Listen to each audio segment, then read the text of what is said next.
Hey everyone, Sawmill Charlie. Welcome to another live show here on a Friday night. Hopefully everybody's having a good time. Hopefully everybody had plenty of turkey yesterday and had a great Thanksgiving. I'm gonna go ahead and drop the link in the channel here, and it's pinned. At least there it goes. Hey Clay and Sean and Randy and Mark Miller. Hey Jonathan. Hey Russell. And we had Todd in here, I think. Yep, Todd's in here. There's Junior. Hey, Randy. Let's see what else. We got Keith. Hey, Roy. And we got Mike and hey, Bert. Let's see. I think everybody else is hey, Dustin.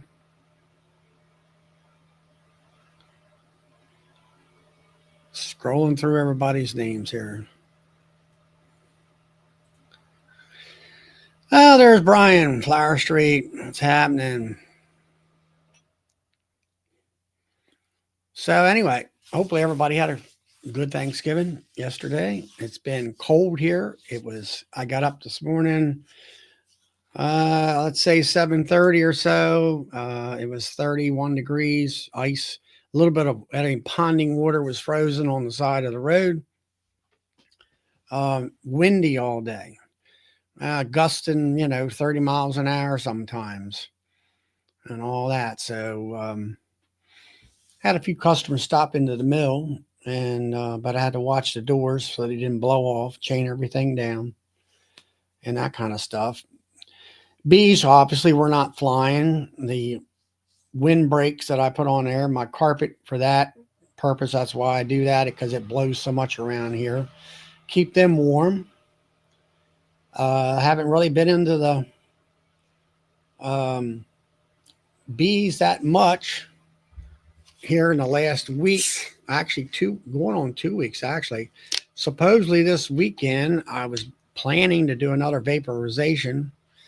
The last one was 2 weeks ago, and if I don't get it done this weekend because of weather conditions, I'm not real worried about it.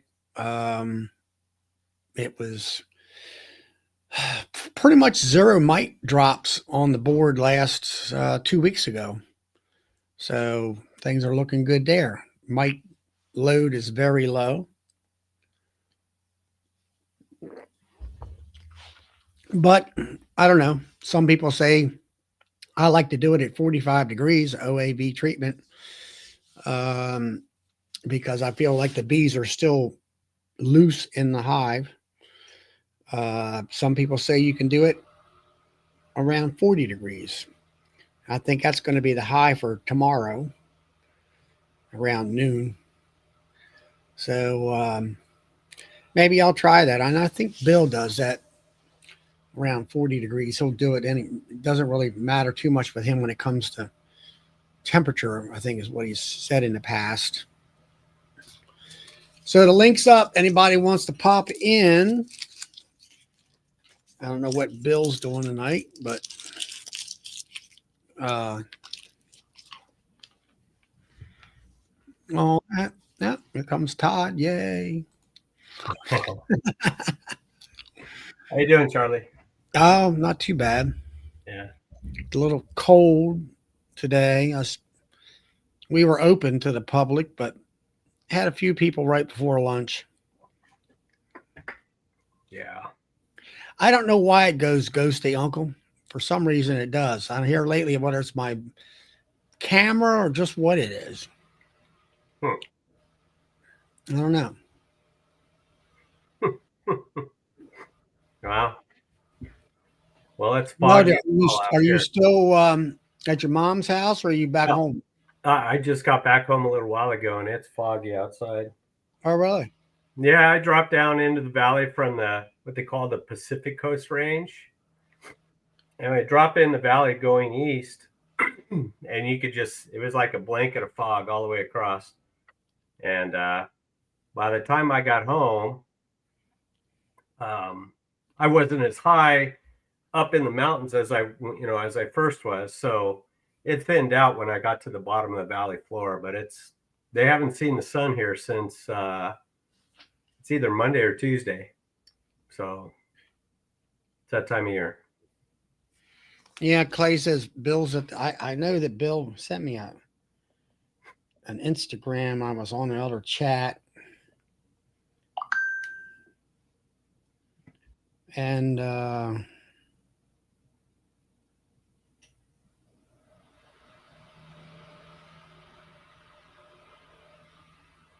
I'll tell you what, over there on the coast, on Wednesday it was 83 degrees, and then yesterday it was 80, and it was supposed to be 72 there today, I think. It was beautiful over there. It was really nice. hey, Edward. So it's I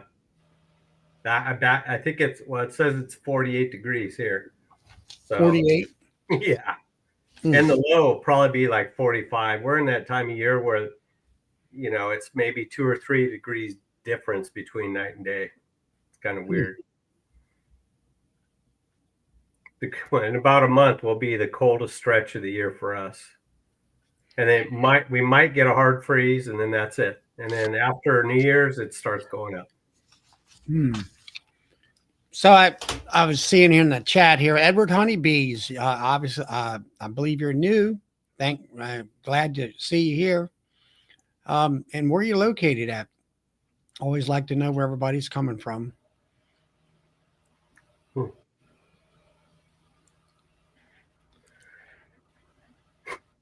I didn't get a chance to go check out the bees. I know they weren't flying today, but I have to make sure I got all my junk cleaned up out there, just so the farm manager won't get mad at me. Yeah. But that's about it. Yeah. It was top temperature day was 31 this morning. It was 40 degrees, I'll say, the tops for today. And it's that time of year. So can't do anything about it. Oh, I took my hoodie off. I was outside doing some stuff, and I'm hot, itchy. Yeah. Did you see how much Michael has gotten on his Kickstarter now? I think I saw it's either 82 or 89,000. It's 84,000. Okay, so the other day when yesterday when I saw it, it was 82. Then, yeah, that's crazy. Yeah, the Kickstarter is over with. I just got an email with that tonight, I guess it was yesterday. Yeah. Yeah, Uncle, I actually run a sawmill. And Chad, you're down in Lee County, Virginia. Okay, Chad, thank you. Uncle, but I call him 5 o'clock Charlie, from MASH. That one show they had with 5 o'clock Charlie. That's why. Oh yeah, the airplane, was it? Yeah, he threw a grenade out. Yeah. He built a big bullseye on an ammo dump. Yeah. Yeah. Yeah. So anyway, it's been cold. It's been gusting 30-mile-an-hour winds here today. Wow. Stuff like that. It was blowing, and it had that cold dampness in the air and all that stuff. Wow. Hey, Billy Lee. Yeah, it doesn't get too windy over here unless we get a storm. So, and they said it was supposed to rain this weekend, but it's not going to because it's foggy. It never rains when the fog is out. So I don't know what they were thinking. But yeah. Oh well. We've had a good year rain wise so far. It's been nice. if it keeps up this pace, I'll be real happy, and I'll be dragging supers off big time next spring. Really? I hope. Yeah, with money or getting moisture in the ground. Yeah, Brent, we use a circle saw, 52-inch or 54. As the biggest one we got is a 60. So when it comes to that, and then we were doing some slabbing here. We got a 5-foot slabbing mill. I don't. We don't. We use it for ourselves. We don't make slabs for people and all. It's a chainsaw mill, specially designed for that. Um. Yeah. Um. Like I say, we had a few customers come in today. One guy, he's a beekeeper, came in. He caught a swarm. Of course, they died, and he's um,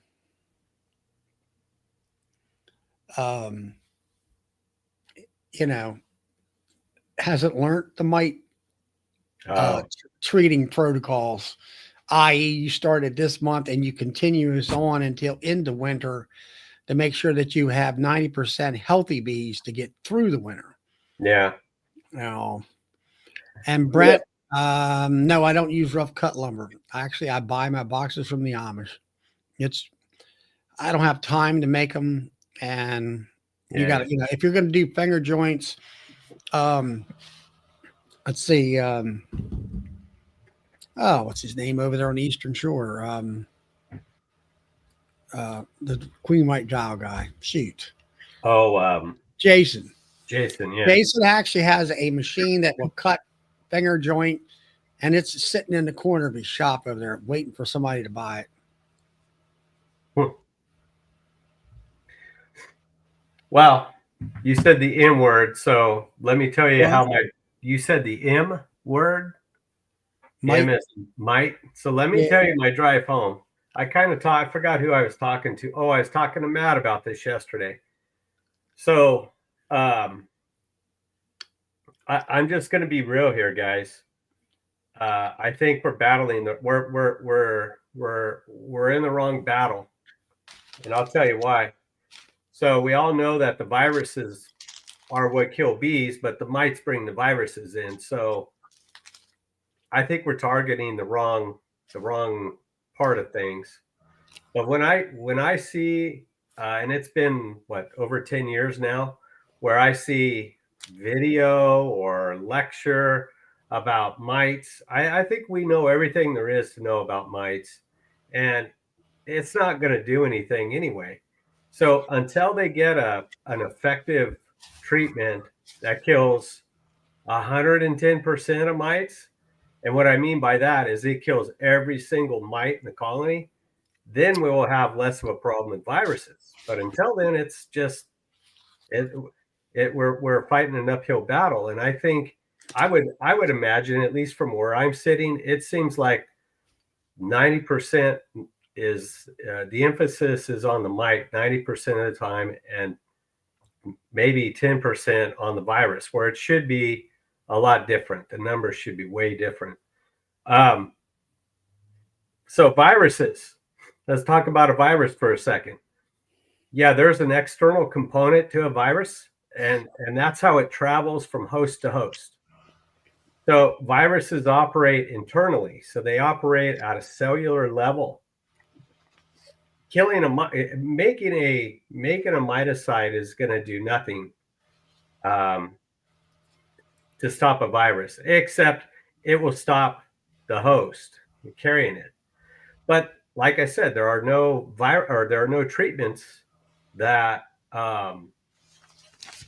will take care of every single mite. Oxalic acid, what is like 90% efficacious?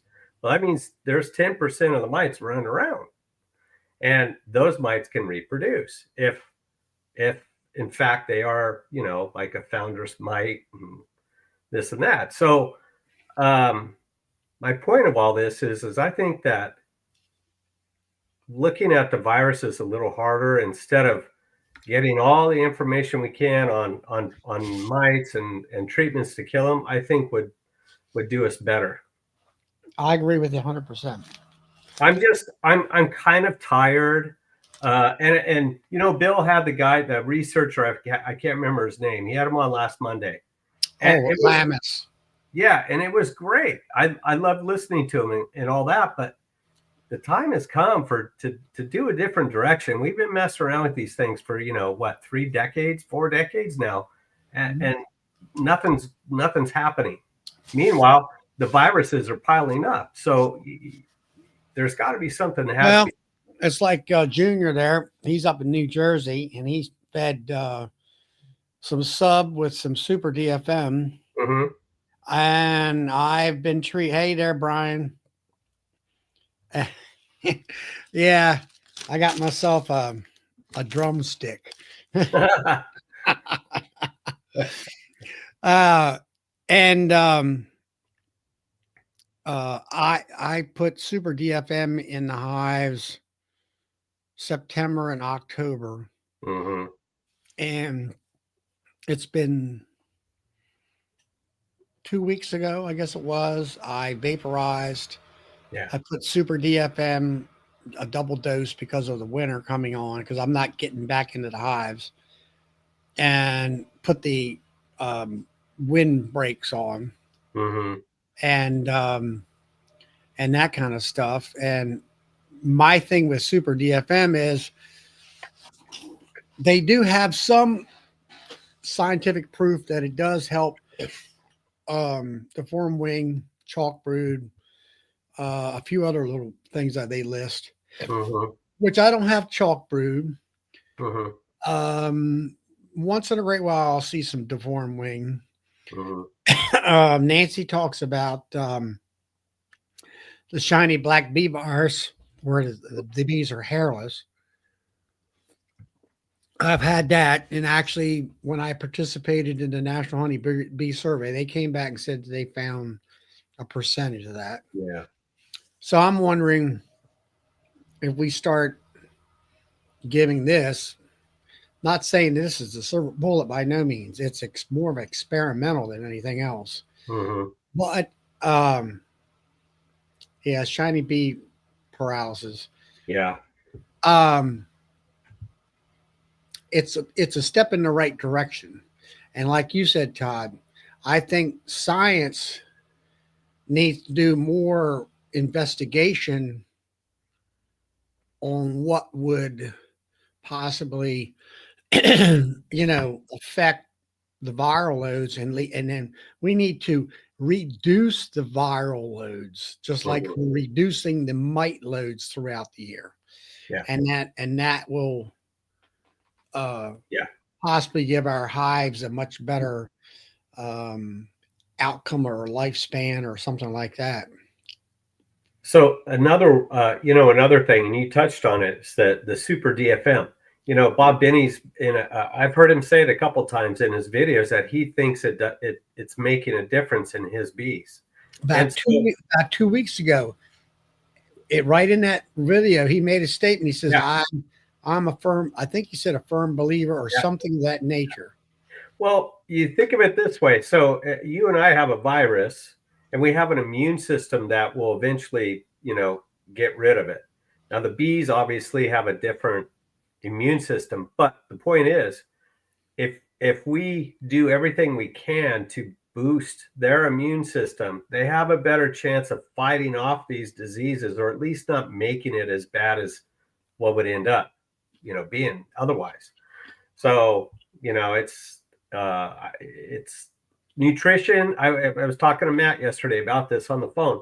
Nutrition is a key, and Cayman's been saying nutrition uh, for several years now. But it really, when you're able to build their gut flora up better to better defend themselves, it gives them a better chance. So Yeah, yeah, I mean, nutrition, I don't know whether, I'm not sure how we apply that. I mean, there's pollen patties, but really natural pollen is better. it's the best. Um, you know, um, I think I by know for myself, talking about, doing gut health and whatever, I started about 6 months to a year ago now. I've been taking vitamin C, one pill a day.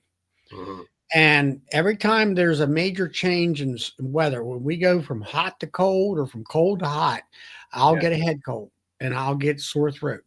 Mhm. And I've been um, taking that, and I've gotten colds, but they don't last as long, Mhm.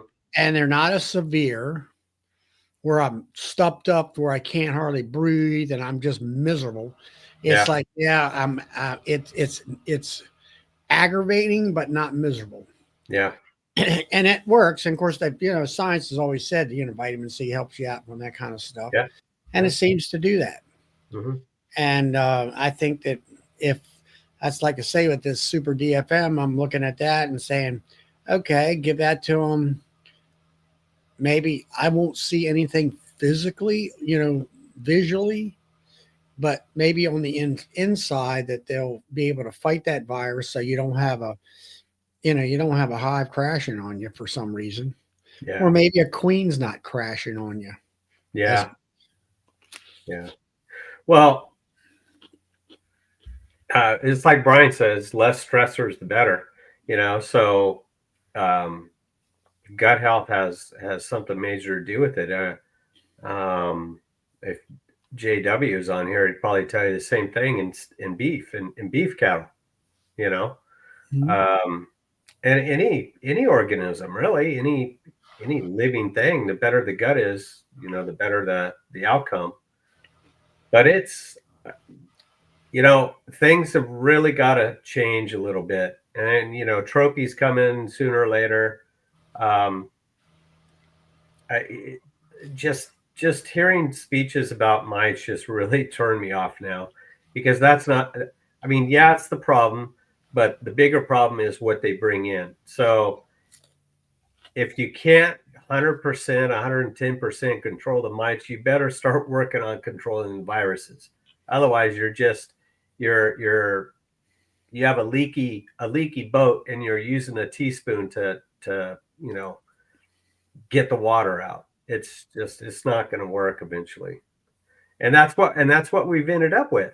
Now, making miticides was good years ago, and it still is. I mean, oxalic acid's a great treatment. Everybody's seen great results with it, but man, you got to do that like every day, it seems like, for a whole year, you know, to really have it be 100% effective. It just and it's a Mhm. pain. And then you expose yourself to, like, what I call mustard gas, and that stuff's nasty. It tore me up one time, and I had a mask on that kind of leaked, and I got some, and man, that's no fun. So all Yeah. I'm saying is that I'd like to hear more talks on virus prevention instead of trying to stop a mite. That's all. And I might be on the wrong side of history, and so be it. But that's just how I feel right now, and I have for a few months. I Junior there, he Essence of Oils and Super DFM. I get to see it DFM, Hive Alive. Hive Alive's got thymol in it. I'm not sure what else it's got in it.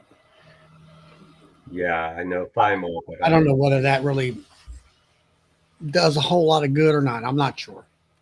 Yeah. Um, Hey, Andrew. as- Um, I don't know what essence. I mean, essence of oils. I mean, back in when I started, and you had the Fat Bee Man. We talked about peat tree oil, and we talked about peppermint oil, and we talked about I don't know, several, like lemongrass, which will start robbing and everything like that, yeah. and all that. The other, I mean, essence of oils, I use some peppermint oil to combine some hives. It works for that. Super DFM, I'm open minded on that right now. I'm not sure exactly what it's going to do for me. Hive Alive, I don't know. A lot of people use the fondant. A lot of people use the product in their bee food or sugar water. I know some people talk about, well, it keeps the sugar water from turning, getting Hmm. mold in there. Um, my see, I don't quite understand the issue there because I don't have that problem. I make it up, I put it in the tank, I feed it. Yeah. In 8 hours, it's in the hive, in the comb, Hmm. being worked on by the bees. I don't store sugar water, for months or anything like that. And my bees, I feed it until they stop drinking it, and I stop it.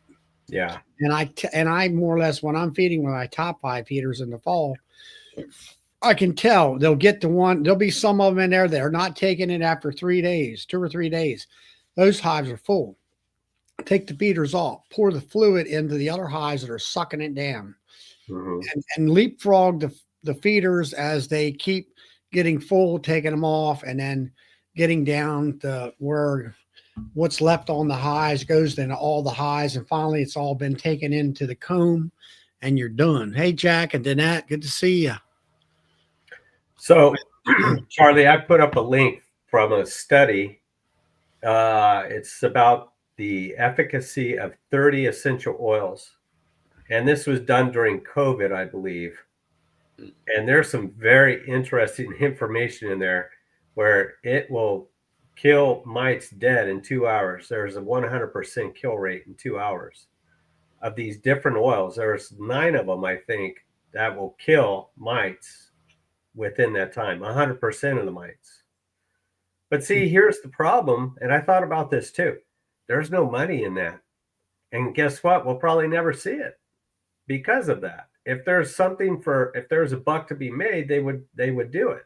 But it's it's not going to happen. I don't know. Am I frozen? No, Or you're good. oh, there you go. You were like a statue. I thought you were I thought you were frozen. Now I was reading Brian essential oils thing. You know, Like I know I think one of the 100% kill oils was carrot oil. And I didn't know there was an essential oil that was from carrot. I actually anybody could get them from anything, anybody heard of Vicks vapor rub for their hives? I've never had it. but I've never heard that. No, they used to use Crisco and something else for tracheomites. Uh, no, that was for small hive beetle, wasn't it? No, Uh, it was tracheomites back in the day. But oh, because of OA vapor, that pretty much kills tracheomites. Here comes the man. uh-oh. There he is. Hi, Charlie. Hi, Todd. I talked to this guy yesterday too, although it was short. He had company coming. So, Yeah, did y'all have a good Thanksgiving? yeah. How about you? Yeah, yeah. I'm so full. I had Full's a turkey and tick. dressing a while ago too. Full as a tick from a 7-day suck. Yeah, there you go. We used to say. Uh, Oh, Charlie, you been doing all right? Yeah, I did all right. Yeah, it's been cold and windy here, but other than that, whoa. Yeah, the winds blowed here about every day. Seems like Oh, I've been trying to do a little deer hunting, and I don't like to hunt in the wind, so I just stay home. yeah. Today we had opened up a little bit for the mill, and I don't know. We had some mulch. I hauled around and dumped it in the back, and we had some people come right around lunchtime or right before lunch, and after that I went in the house, got something to eat for after lunch, and I just stayed in the house and kind of looked out the window until nobody else came the rest of the day. yeah. We went to the Black Friday sale at Lowe's, spent about $2,000 today. Had to get some appliances for rental house. So I didn't like doing that, but we saved quite a bit. Yeah. Well, I'm not going to say what it was, Mark, but that offer you shot at me about a month ago is sure tempting. Well, come on. That was really tempting. Yeah. I Hi, can't. JW. Can you hear me? Yeah, I just got in on to tell Charlie he's got the ugliest guest I believe I ever seen. You and who else? Mm. And Doug says up there in Saskatchewan, it's cool, not cold. I got the wood stove going over here. It's cold enough for that. Yeah, Oh, you guys are gonna have to toughen up. It's gonna That- be winter's not probably even like, here yet. like Brad up there in Manitoba, he'd be out in shorts at 40 degrees. It's shorts weather up there still, I think. I don't think there's any snow up on the ground up there, I bet. Well, I got snow right here. See that? Yeah. You fixing to get some tomorrow, JW? That's what Tomorrow you're talking. evening. Little dab.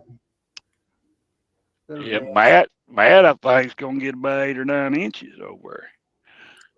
Oh, you know how those dirty side guys are. They exaggerate everything. They won't probably get inch, and they'll Yeah. cry and won't do nothing. Have you got any snow, JW, at all? No, that's from last year or a year before. Actually, that's 2 years old, maybe 3.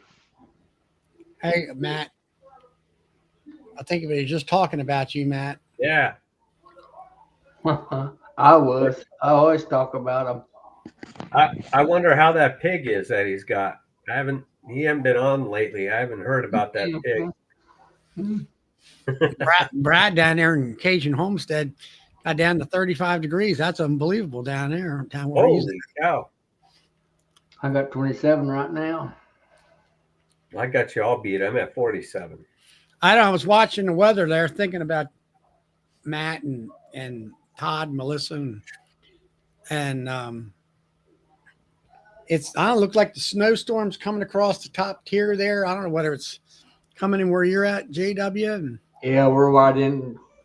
I'm right in where it's kind of marginal where it's going to snow or not. I'm just on the line, Yeah. so to speak. Could get 1 to 3, could get none. They're they saying said like down around St. Louis there looked like to me, but you don't know. yeah. Might be on the edge of it or something. Roy's going to get a foot of snow up there, he says. On a line, east-west line, I'm same. Roy's up there in what, Michigan? Yeah. Yeah. I think he's in the upper Hey, peninsula. where's That that upper peninsula is gonna get hit hard. where's that conference at? Is it Wisconsin? Yeah, it's very way down south, right on this Wisconsin, Illinois line, Madison. Madison's not even 100 mile into Wisconsin, north-south wise. Keith said Fred Dunn snowed. He's snowed in Pennsylvania. He's up around what is that? It's not Philadelphia. It's Northwest or someplace. yeah, it's up there next to the lake effect snows. Yeah, he's gonna get up there in the lake areas. Yeah, it can snow 4 foot up there. Weather gets right. Sandy, you get any snow up there in the mountains? There's Ryan. Ryan, you got some beautiful pictures on Facebook. Great looking family. Alicia's on, and she says better stay out of the market tomorrow. Is it? What is that? People walking to Main Street shops to come see us? What? Oh, yeah, they got a. Oh, I was trying to read it when it was going up. She said it better stay away from the market tomorrow. I don't think that's going to happen. So, Sandy, how much snow did you get up there? She's right there on the ski lodges. And believe me, there's a 30-mile path that storm follows right up through there. That's perfect where them things are built, them ski lodges. And it'll snow there. On that side of the mountain, there's no snow. And on that side of the mountain, there ain't no snow. Roy's not in the upper peninsula. He's... What'd that say? No, he's in the northern part of the main peninsula, or the main southern peninsula. Sandy's got 3 inches up there and wow, in the mountains up Pennsylvania or Maryland, I mean. What about you, Charlie? You're not going to get anything next week? No? I come home last year or this year from Nobby, and we got over there where Sandy lives. and you're coming out of West Virginia, and you're coming up, I forget what mountain that is. It's a great big mountain up there. And you go into Maryland, that's where the ski lodges are and all that stuff. And once you get so many miles down the road, 20, 30 miles down the road into Frostburg, Maryland, from that point on, that's when it stops. And it stopped there, and we had like 4 to 6 inches of snow on the hot interstate, and we were following the snow plows. And as soon as we got over to Cumberland, Maryland, the sun's out, the pavement is dry as a bone. It's just right there. That's where all that snow hits. Wow. Brian's going to go in I saw that. Yeah. That's funny. Oh. Jeez. Yeah, She's right in the snow belt. But no, we don't get too much snow. We can, some year. I mean, we had some years past, but it's gotten to the point. Well, I mean, we're close to Baltimore, and got all that. We have what do you call it? A heat island. Because of the city and the houses and stuff. Don't you always get snow every year, though? We might get something inch. Oh, I thought you got more than that every year. No. Ryan, did you get your sugar brick recipe figured out? He was thinking about fondant and buying fondant and all that. I said, why don't you just make sugar bricks for pennies? I talked to a guy that's one of the four of us today, and he was up to his elbows in fondant, I think. I think he was eating some of it too. And I think he might have stuffed his turkey with it too. I must have been Matt.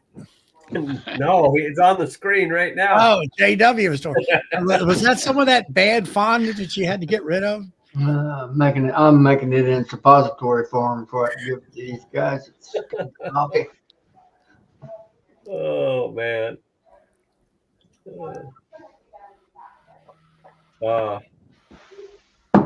Tom wants to eat one of those cows behind you. Yeah, Tom's got the want tos. Bad want tos. Oh man. Well, I might try my hand at cooking some more fondant here pretty soon when I need it. I watched Matt's video and the temperature and mixing and it's quite involved. I can see of it. Yeah, it is. But now, JW, you've been practicing his technique. Well, I've made over 100 pounds again this week. All right, in order to make 100 pounds, can you do that in one batch, or do you?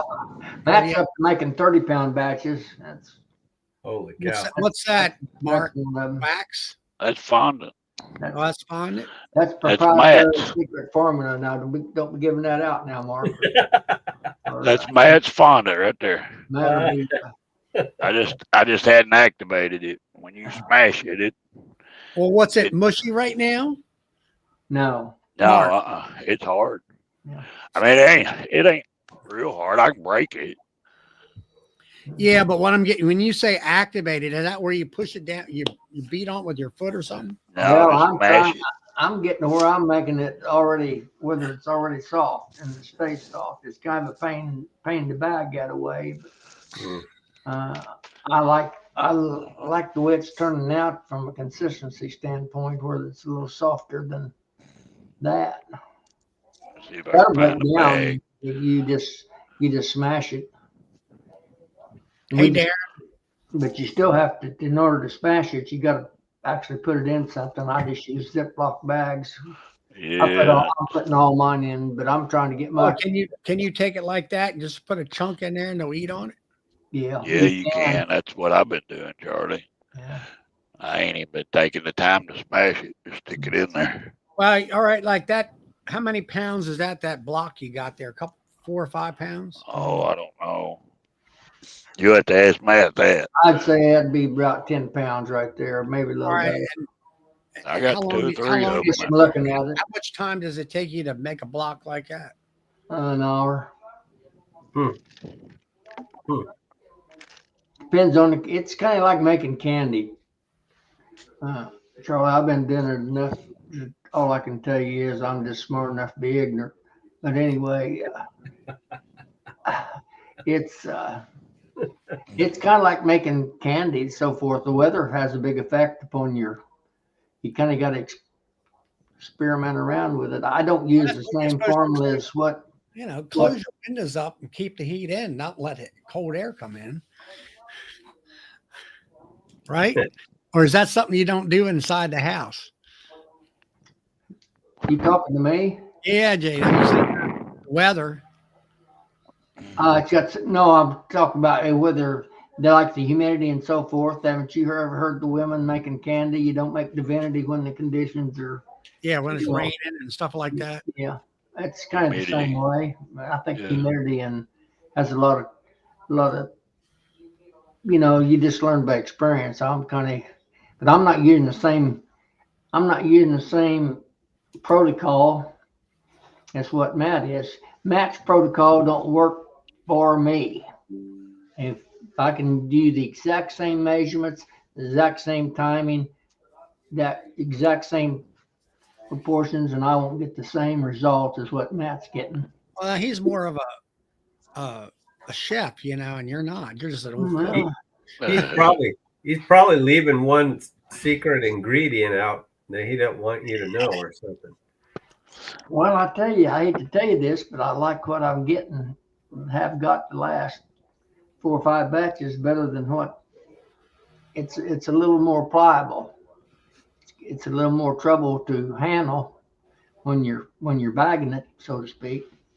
And my stuff's coming out of the chute, just about the same consistency. It's not as hard as what Matt's is, and it's kind of the same consistency what the Hive Live fondant that you buy is. Right. I like just shaving the block off with a putty knife or something, and That's just what works get in best. there.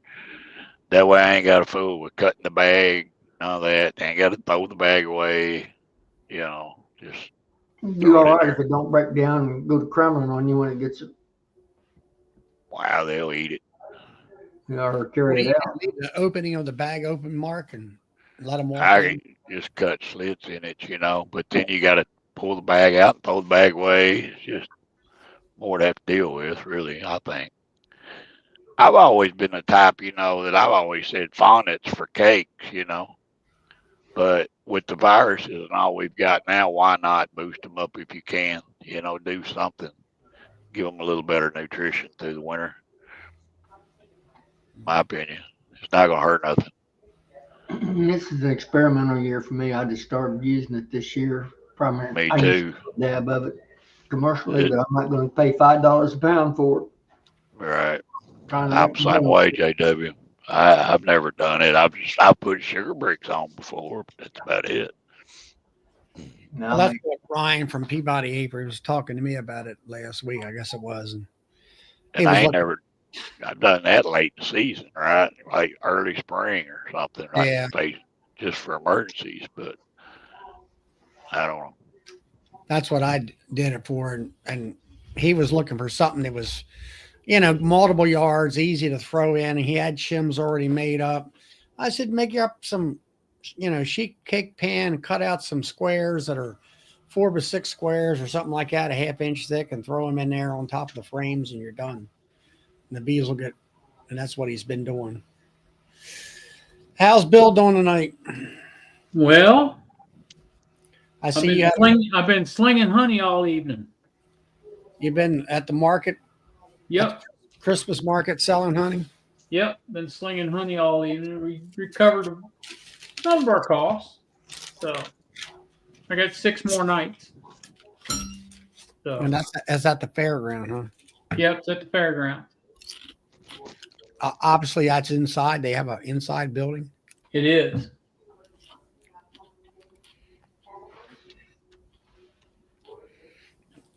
Well, that's good. A pretty good crowd. For the first night, yeah. Well, you got what's tomorrow, Saturday. Yep. So tomorrow night we're there 3 to 9. And then we're not back again until next Saturday and Sunday.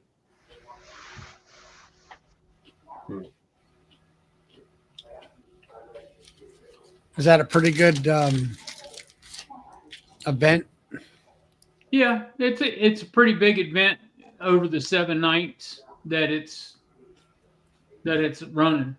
So they usually end up with quite a good crowd. So it'll be worthwhile, I believe. All right.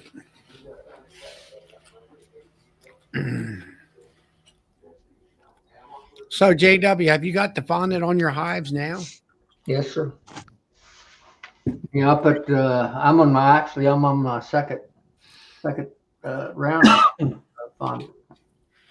Now, did you feed your hives a lot of liquid I did sugar water? earlier. I took my sugar water off, all my liquid feeders off. In the box? I think it was 27th October. So I've been feeding fondant. When I took them off, I put on fondant. I've been feeding. I'm on my second round. My fondant right now that I'm making. Matt brought some out here that we used the first batch, and then I started making my own out here. I said, "There's no use you dragging it, out here every time you come." So I'm on my second bunch. They're running. It's about 30. It's running about 30 days. 3 pounds of on my hives, and they're all about the same strength. Is around about 30 days. Now, JW, I didn't feed my bees. I left honey out there. So about, I don't know, 50 hives or so, I fed 30 gallons, and I fed that during the dearth. What, liquid? So, yeah, that was 1-to-1 back then. That's all I ever feed. I never go 2-to-1 ever. But we had a pretty good fall flow, so they're heavy. So it wasn't no need to feed. No. How many mating box did you put out this year? About 100, was it? I don't even remember, Charlie. I quit early because we had all that rain and stuff. Yeah. But I had several, and the mating wasn't very good, so I quit. I was tired of doing it and not getting nothing out of it. It rained every day, seemed like. Yeah, this was a tough spring in our country. Mark's Yeah. not that far from me, actually. So rain, rain, rain. Yeah, I got just about as much as you did, JW, and you got a ton of it. Yeah, you got it. What?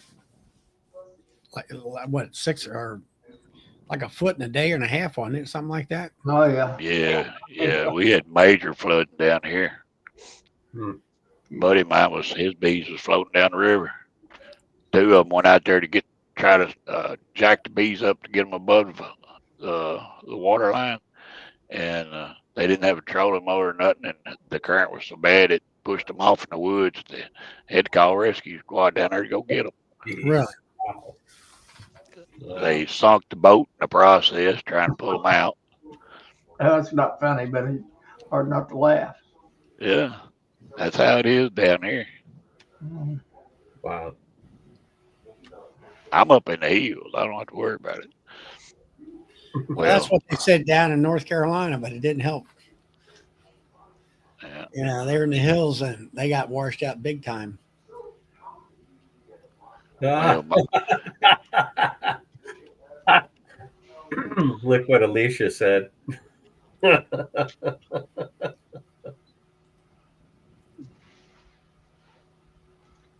think that must be all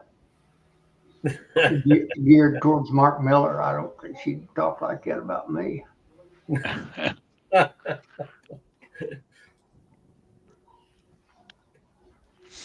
So he's going to make an appearance without his little piggies. Well, he's gonna try to get on and see if you don't get the oink effect. That was hilarious. Yeah. Yeah. But Well, anyway. Todd, you was talking about these viruses. Yeah, you heard my rant, huh? So, I leave honey on. All right. So if one dies out and they rob it out, does that spread the virus? No, I don't think. I don't think so, because they'd have to start biting each other because it's inside them. It's not on the outside. But it lives in the honey, right? I doubt deformed wing virus or black queen cell virus and that paralysis virus do. There's other viruses, I'm sure. I don't think those live in honey. I think they only live on a host. I think they have to be on a mite, temporary, and then they have to be transferred to a host, in this case a bee, and then they go internal. I don't think they can survive in honey, but I don't know. I mean, we could get some scientists to answer that question. I know where you're going. That. Yeah. Because I mean, all right, so in order to build any kind of resistance up to virus, you can't just keep babying them, right? I mean, you've got to let them die, right? Yeah. And let the strong ones survive. Yeah. And then you breed off of them. Yeah. You just keep breeding off of them. That's the only way you're going to get any kind of resistance that I know of, Yeah. Well, I know of things, and I've mentioned to you before about something that I had in the back of my mind when I was in St. Louis. I talked to you about it. That for sure does, because it's documented. But if it doesn't have money involved in it, it's never going to come to market. That's the sad thing. Right. So, and JW knows what I'm talking about too. Yeah. I talked to both you guys about it. So it's a documented fact. It takes care of some of those viruses, and the big one being deformed wing virus. But okay. So I worked it out in my head last night. I used it to. I'm a tinkerer, so I'm a backyard scientist, right? I'll run an experiment just so I know for myself. I don't want to read it from somebody else. Like I've always said, you got to listen to your ears and believe your eyes, versus just writing or reading a paper that says this or that about it in their own experiment. So anyway, this thing that I made up, and I'm not going to get into it, but it cost me to do 25 hives. It cost me less than $2. It cost me like $1.87 to do 25 hives. So there's no money in this, but if it works, it works, And You're talking about the thing that you and I were talking. oils. No. The thing that you and I were talking. Oils aren't cheap. If you buy, you said that deal that you was talking about. There's the guy that had the formula to put 9 essential oils and mix 9 essential oils. I'm going to suggest if you price some of that stuff, it's not cheap. You don't get much for, $20, a little old half-ounce bottle or something, and a lot of it. So, no, this is something different, and you and I have talked about it before. I don't want to talk about it here, but it's Hey, Bob. so cheap. It's it's cheap. Yeah. Well, that's right up my alley. Cheap. And see, but that's why it's not going to come to market, because there's no money to be made. Now, the company that makes it, they might be able to do something, but this is never going to be in a Man Lake catalog or a Data catalog or anything like that. You know, it's okay. So I'm not going to spill the beans, but this is what it is. This product, if you wanted to use it, would be an off-label use of what's already at market, and it has nothing to do with bees, but humans are involved in it. And for humans to be involved in it, the FDA has already signed off on it. EPA has already signed off on it too. So for it to be a product now on the market where you and I could go on the internet and buy it, it's already got the blessing of the government. But if we wanted to use it to be an off-label use, we'd probably get in trouble for it. And again, it's $2 to treat 25 hives, and there's just no money in it. So it'd probably never be a product. But I'll use it. No, it's not ivermectin, BC, although I wonder if that would work. Now you know They I'm wouldn't have laughing. no worms. They sell it. They say ivermectin, you know, it will kill it, and what's the other one? Kills worms, you know. Cancer. It kills cancer. Mm-hmm. Well, Parasites. yep. Yeah. Bugs in the bugs in the box or the worms in the box. I take it for my worms. Just Yeah. shoot it in my mouth. Again, I'm not going to say what it is, but get this. The FDA has unknowingly already done, or not the FDA, the USDA has already unknowingly done a safety test of this product. And so if it's safe, it's already it's already been used on bees, and they've determined 2 mixtures to be safe and 2 to be deadly. So Was that the stuff that Kent Williams talked about it, and the EPA got pissed off about it? And no, that was what was that? Brood keeper or something like that. When he said it was truly scrubbed off the internet, you can't find a thing about it. It's gone. Yeah, but no, this isn't that. This is a totally different thing that like I said, I don't want to talk about it, but the USDA has already studied this 50 years ago, and specifically, they've used it in bees. But 50 years ago, they didn't have mites, and there's a dose, 2 types of dosing that they used that were harmless to bees, and and 2 that were harmful. I mean, killed them. It was an ugly death. But they unknowingly did a safety study, which is a major hurdle. And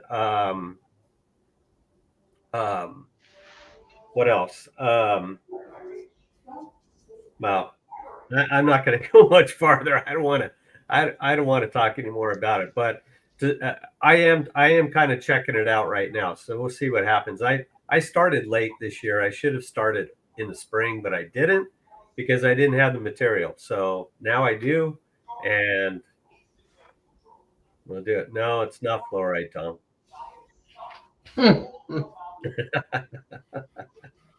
And just so you know, I don't know if you guys know this, the FDA approves stuff that goes into something like a drug, right? So the FDA has to approve a drug for humans. The EPA approves stuff that is out in the open, like in the environment, because it's the Environmental Protection Agency. So this had to be okayed by both of those entities, and it was. Here's Mr. Fondant, Matt. Hey guys, Sugar Daddy. I got a new microphone. I'm going to test it out tonight. What a Oh, it sounded good. Looks like, is that a pumpkin microphone? No, it's my daughter's. It's just a joke. I got Alicia's phone. Yeah, I hear a pig. Is it really? Is it pigging out tonight? Mike, See, Mike. there it is again. Yeah, I was looking at my phone. I'm due for an update, so I, I I checked it, and I just wanted to see if pop on, see if Alicia's All phone right. was any better. It's doing fine. You didn't cut out like the last time I seen you. Yeah. Good deal. Good deal. Yeah, I just wanted to pop on. I heard you guys talking about fondant, and we're Well, I sure. watched your video that you had put out. I don't know, was it last year or this year? How you were making it Yep, and last year. stirring it and all the other different stuff, and looks pretty involved to me. I mean, It is. There's definitely some deliberate steps with it. Everything that we do, and it kind of goes back to my training as a finished carpenter and tile layer. We do a lot of fine finish work, and it's all about prep, so something like that isn't that big of a deal for me, just because I do have some culinary background with cooking and working were in you a chef kitchens. or a carpenter? I wasn't a chef, but I worked as an expediter in a fairly nice restaurant that did a fair amount of business. So I was the expediter, so kind of the kitchen manager. I was in charge of making sure Getting the everyone's waitresses to plate. haul the food out, or what? Yep. So I would everything that came on your plate, I was responsible for getting it there, making sure the plate was presented right, wiped any splatter that was on the plate, put the parsley, lime, cilantro, whatever was going on it as a garnish, Yeah, and all got it that's to the all you table. do with that parsley is throw it in the trash or on the floor. Yeah, pretty much. It was actually originally used as a breath freshener or palate cleaner, palate cleansing. But yeah, so the fondant is definitely a very intentional thing, which kind of fits into our operation as far as everything we're doing with our bees is extremely intentional. Fondant making really just came up because I couldn't afford to feed what I felt like was a premium overwintering feed. Um, No, I agree with you there. I mean, it's finding it. I mean, buying all that stuff is expensive. But the only thing I was looking at is it looked like to me on your video there was only a small amount of fluid in the pan or mhm. pot, So that and on that video was a 10-pound batch to give an idea. So a 10-pound batch of fondant will yield about 12 pounds of, or 10-pound batch of sugar will yield about 12 pounds because you retain about half of the moisture of water that you're adding to make it. So only about half of it will steam out, and you retain it basically in a super saturated sucrose honey is what you're creating. well, So when you're making fondant for yourself, I mean, I guess you're scaling up on it per batch or 10. yeah, so it's the exact same ratio of what we're using is sucrose, water, and vinegar. And the vinegar acts as an initial acid for to start the inversion process, and then that's further taken almost fully inverted. Let's call it in the high 90%, if I had to guess, at with heat and duration of that heat. So. So, Yeah, but what have I'm you getting at changed? is instead of getting a 10-pound block, are you normally trying to make a 20-pound Yeah, pour? so right now we're doing 30-pound batches pretty consistently, and we're yielding about 37 pounds of finished product off a 30-pound sugar batch. So And then I seen it in your video. Are you when you get it to, I'll say semi-liquid state, I guess mhm. you put that in a Ziploc bag. The way I Yeah, got it. so I'll show you. So I have one right here just drying up.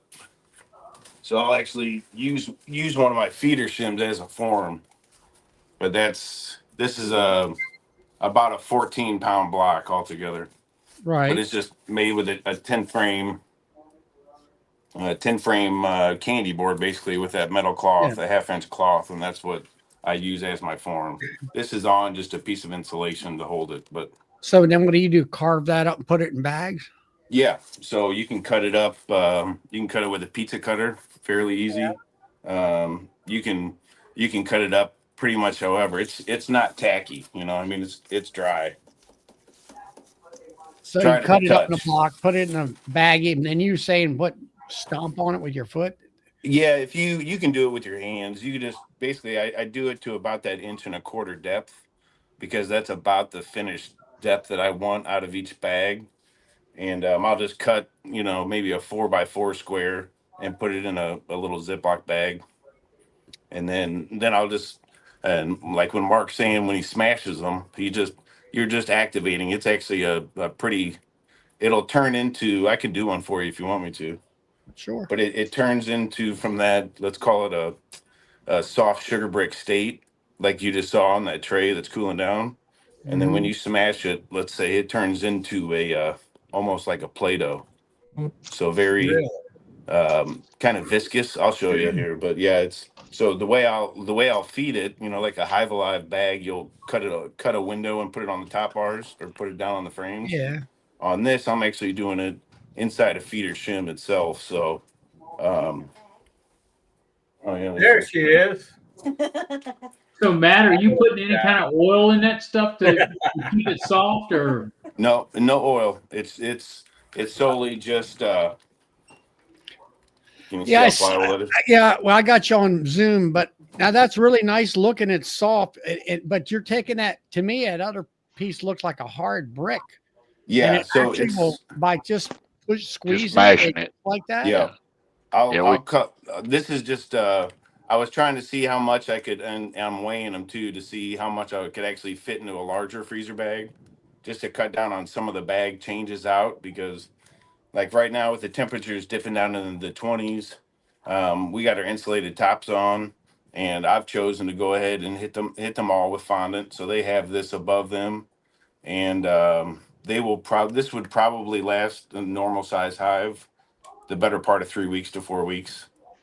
Um, Really. And that's but what. everything that we have is pretty, let's call it fairly stout. So everything's in double deep. So everything that I'm feeding, I'm trying to feed for, let's say, 3 4 weeks at a time, not just every week, especially with this kind of weather.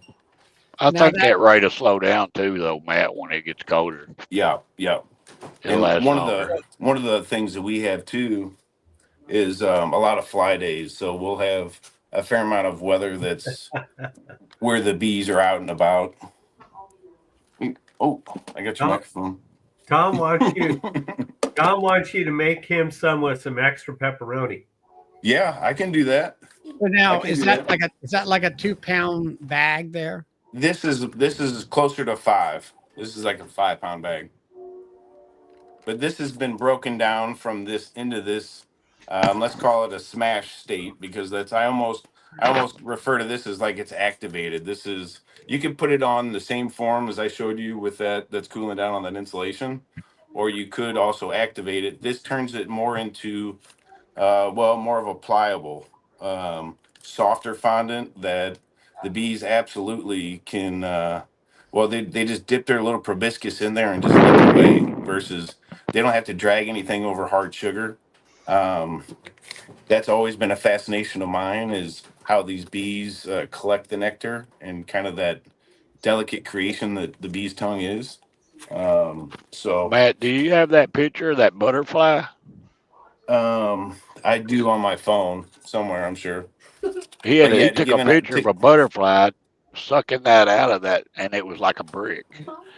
so Yeah, on these warmer fly days, I have an abundance just because I'm making so much quantity.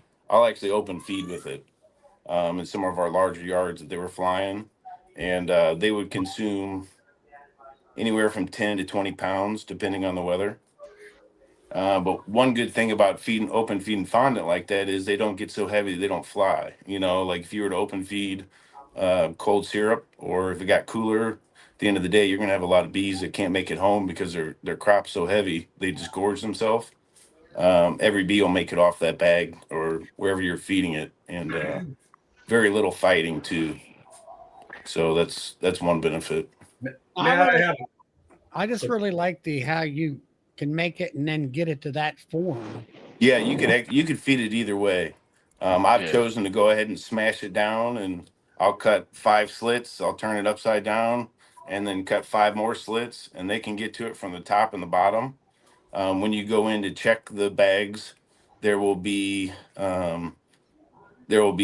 let's call it 200 to 300 bees festooning underneath. That's passing that nectar directly up and down. Bees are a very vertical passing of nectar and resources up and down with it, So and they're you cut a extremely slot.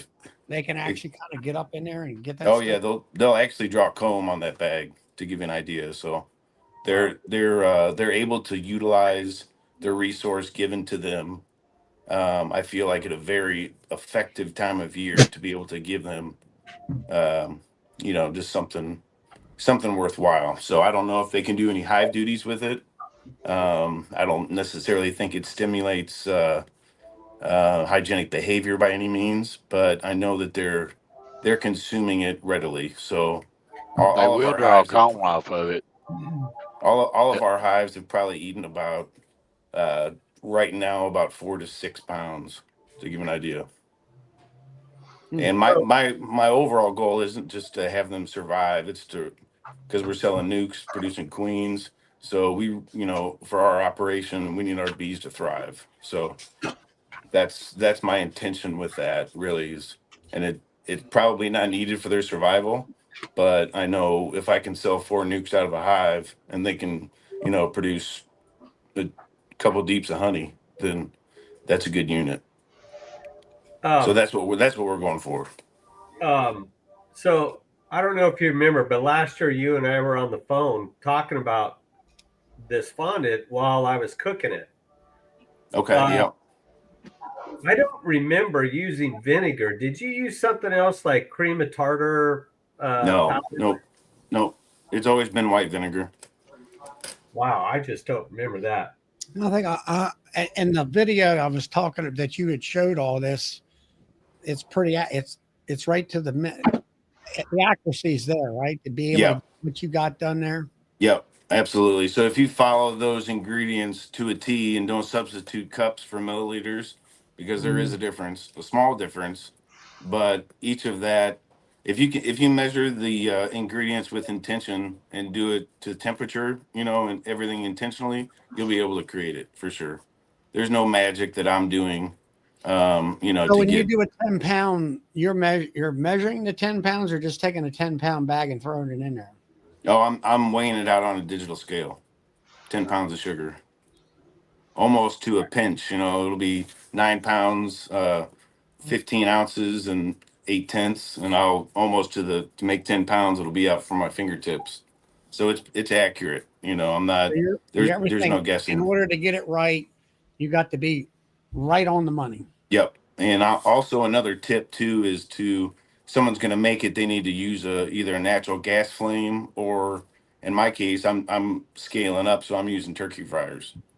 So propane, but the like an induction plate or a heat plate, I've heard people not having very good luck with that. I've never tried Yeah, it, but you're there's something with getting the temperature up. In my case, a 30-pound batch, it'll take me about 30 minutes to get up to temp. So it'll start foaming up on you. with 30 pound. How big of a pot have you got on there? It's a 30 quart. So every 10 pounds, you need at least 10 quarts of space. So 20 pounds, you need a 20 quart pot, 30 pounds, accordingly.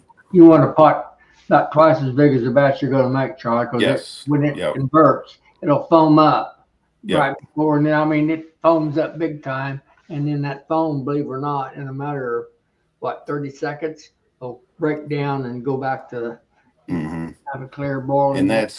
that's the magic moment in the sense that that's when the sugars are actually inverting.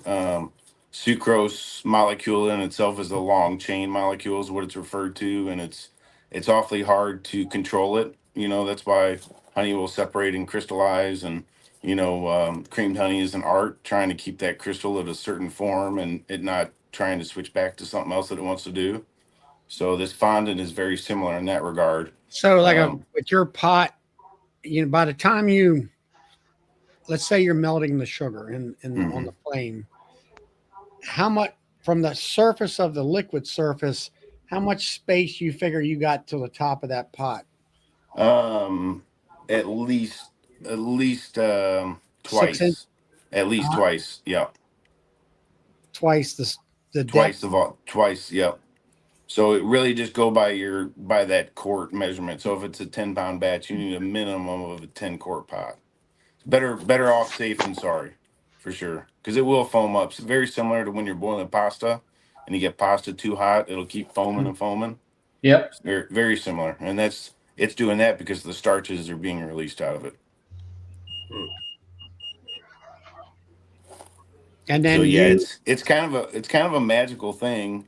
Um, One, to be able to produce what I feel is a premium feed for the money. I'm probably getting sugar a little bit cheaper than most because we're buying it in bulk and super sacks, and that's helpful on the bottom line.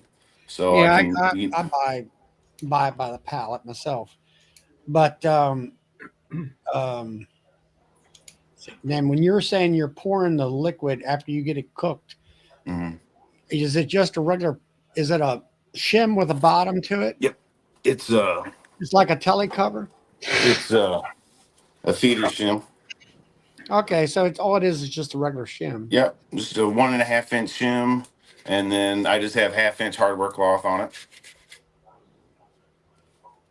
and And it's that's and when I and all I'll do to make this form is I just take a trash bag, a kitchen trash bag, a 13 gallon, and lay it over this flat, and that is my form. I'll pour it in there, and then that's that first block that I showed you that's flat just came right out of this feeder shim actually.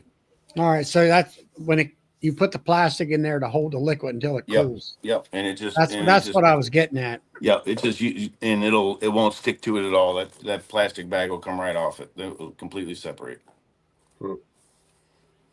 And then And then after that's that, our Work too, Charlie, or wax paper either.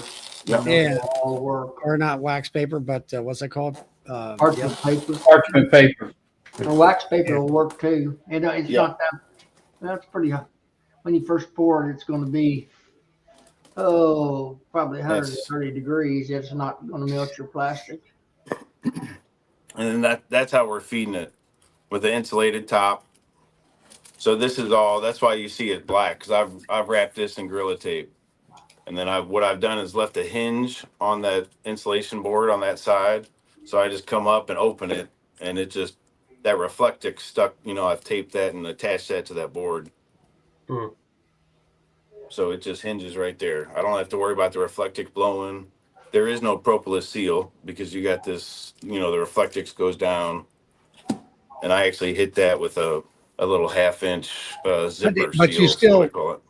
you still put your fondant in a plastic bag instead of just keeping it in a net, right? I do. Yep. I do really just because the ease of changing it out.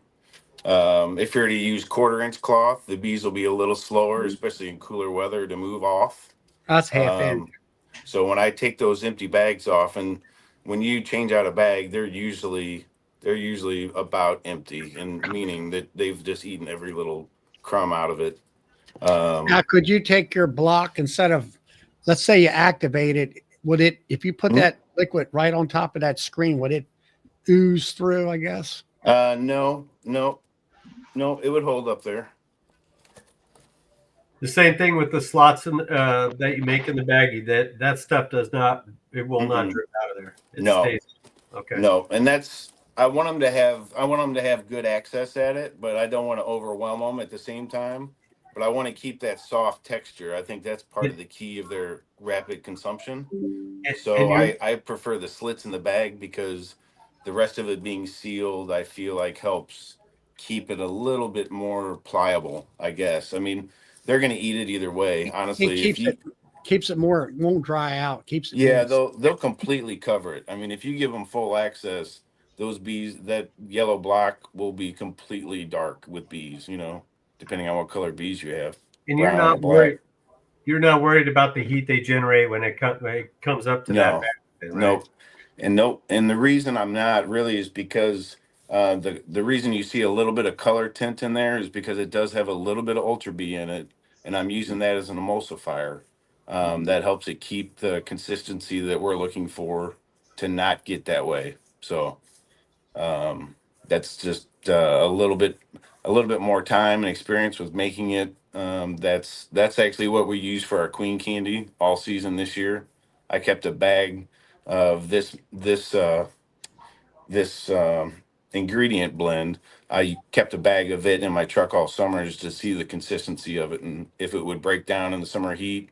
And it never did separate. It always stayed, in that state. So I was really impressed by that. How much? Roy wants to know how much you feed. Like I guess sugar water. I guess how many heavy do you feed yours before you put the fondant on? Oh, we fed our splits from this year that were going into double deeps. We probably fed them 8 to 10 gallons overall Oh wow. throughout after honey flow, or just rearing them, from split size to being over winter size. Hey Matt or Michael. So Matt, So a fair amount why do you put the foil underneath your insulation? That underneath the foil? insulation. Yes, sir. Yeah, it's just I just use pieces of that little zipper, the Gorilla tape. So it's just got two in each corner and then one in the middle right here. So what's the foil for? The Reflectix is just as a gasket seal. And that's really just for a gasket seal for one, but also the radiant factor of reflective heat, and infrared heat back towards the bees. It helps create that heat dome, and they're up here more times than not, even about 35, 40 degrees. They won't be in a tight cluster. They'll be up here in this feeder shim, completely utilizing this space, depending on the size of the hive, of course, right? Say But you've got a zipper that you seal that off with somehow. yeah, this whole part right here will have a 1/2 inch zipper on it, and it's got weight on it, and then I'll zipper and seal it. So there is no propolis seals with this. What do you mean by a zipper? Um, a little 1/2 inch piece of Gorilla tape with a piece folded on right there. Hmm. And you just zip that off and open it up. Yeah. So it would go on here. If this was on top of a hive and that was pointed in front,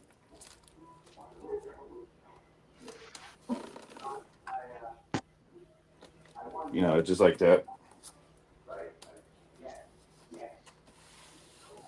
Hmm. Now you tape that to your box, right? And Yeah, this seal it would be up. taped onto the box, same way as that little zipper seal. Uh, Now, this again, being in construction, I'm constantly using painter's tape. We'll go through, I don't even know how many rolls of painter's tape we'll go through a week, but I'm taping off things all the time. So I'm really comfortable with working with tape and tearing it, and that whole thing. I could see using a zipper like that being a pain for some people. But what I'll do is unzip it, leave it touched on that third end, and just drape it over to the next hive and stick it so it's not blowing around. And again, we're taking about 140 hives in a winter, and I guess you get into a little rhythm like that, it's really not that big of a deal, but extremely intentional, right? So some people So are going to Matt, think I, that's I got there's a no question. airflow at all up there. It's completely totally no air, it's sealed. completely sealed. So I got a question for you, Matt. Sure. Do you have any issues with condensation with None. that? Does the None. does the block absorb the condensation? I don't know if it necessarily absorbs as much condensation. I've noticed with the condensing hive that we don't have moisture issues. There was one hive on one of the yards out of JW's farms, and it had a little bit of moisture on top of the insulation, and I think it was getting through the jar feeder hole that I had on top, using that as on a migratory lid. Okay. That was the only one that I've seen, probably in the Even last mountain year and a camp half. sugar, it won't absorb moisture. It'll No, absorb some, but not very much. Not very much. No. and it's not. I just my whole goal really is just to help pass along what I've discovered by getting this diving down such, let's call it the fondant wormhole. I feel like it is by far, whether it be whatever product you're using, whether you're making it yourself or not, as my mentor told me, mountain camp was the only way. And as soon as I really thought about it a little bit more, discovered, did a little bit of research on the bee's tongue, that to me did not sell. I had to find a better way to produce what I could afford to feed for the number of bees that we're trying to run. So Yeah. That's where it all came down to. Really, money talks. So When I hear mountain camp, I the first reaction I have, that is so beginner. it is. You know, and people look. I said that statement to a beginner's chat that I usually that I go to before I come on my own, and they're laughing at me. And I'm like, God, it's so beginner. I mean, there's so much stuff better out there. Yeah, that's I want one. to thank Brian from Flower Street for deleting that message. I did not see that. I figured that's by the name. I figured that was a Trojan.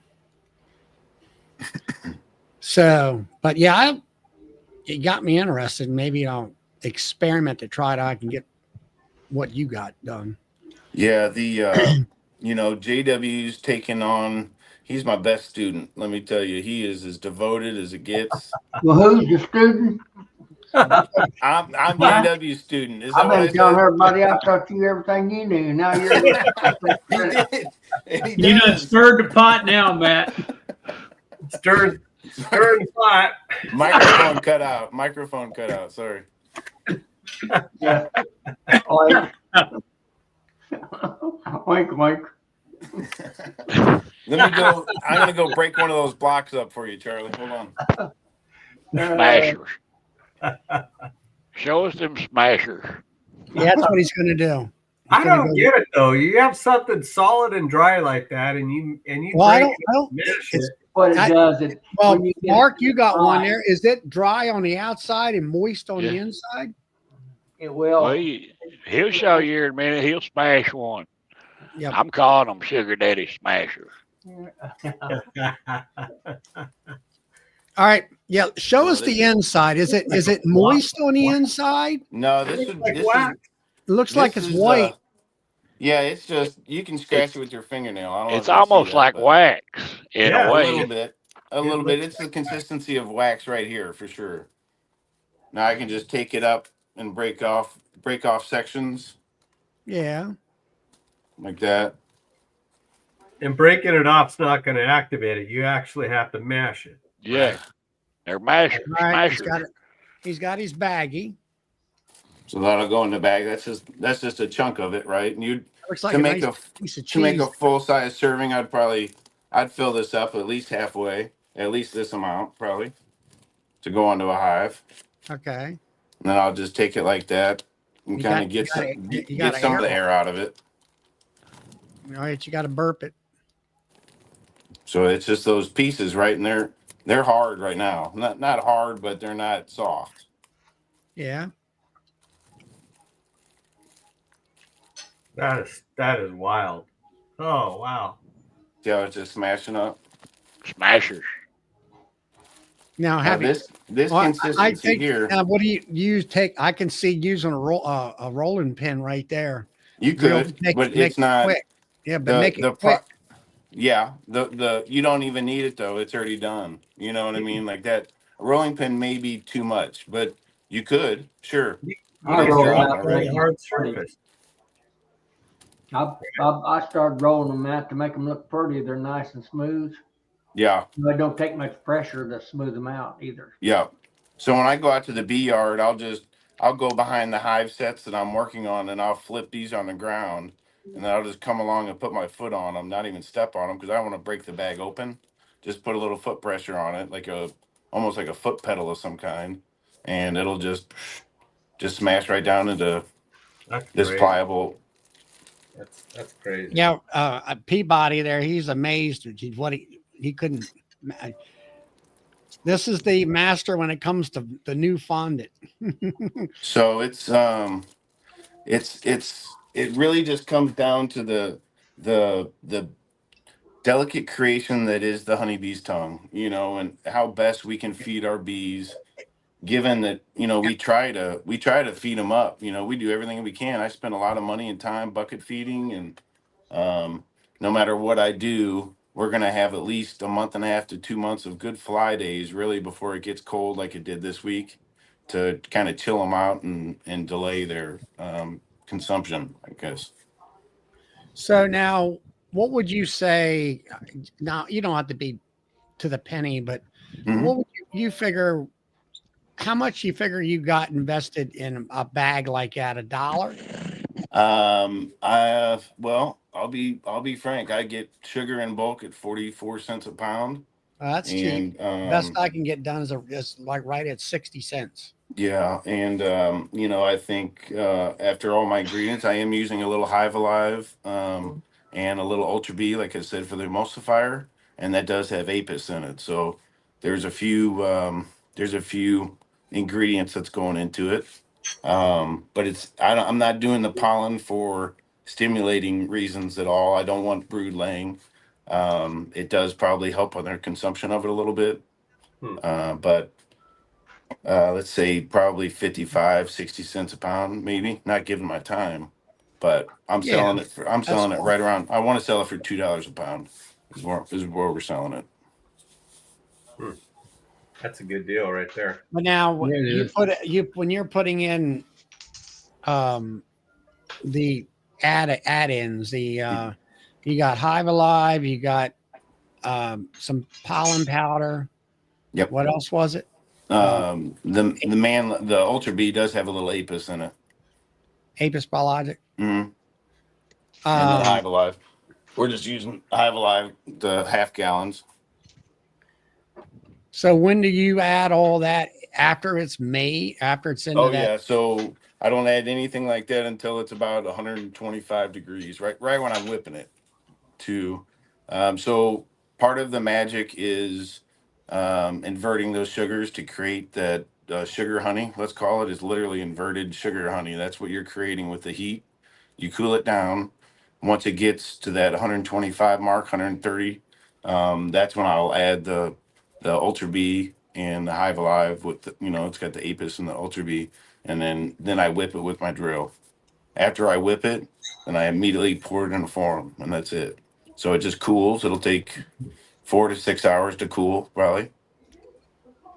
So, Okay. so I'm Uh, making, to give you an idea, I made a little over 200 pounds, and I think it was 3 hours. I timed it out. You already This got is an all. order. You got These an order are already, Matt. those are all. Holy cow. So it just dries, goes on a sheet, and then gets stacked on insulation board. And You better watch. You better watch out for somebody though. who's Uh, that? JW. JW said he's going to cut you out of the market by selling it for $1.25. I So figured watch that. out. I knew it. I knew it. I Well, came out high, so I can go he down. knows that's a bunch of bull because I ain't selling nothing. You know. JW eats it if he doesn't feed it to the bees, and I do too. To tell you the truth, it's really well, it's got a little zing to it, but it's not bad. Stay on the sugar high all day when you're Does making it it. keep you? Yeah, does it keep you awake at night or what? Like I said, I've made about 100 pounds myself the last, day or so just experimenting. So it'll keep like that in that soft state for well, JW activates his prior, you know, and he's kept his for several weeks at least. And JW, yours activates the same way? Yes, sir. Wow, that's crazy.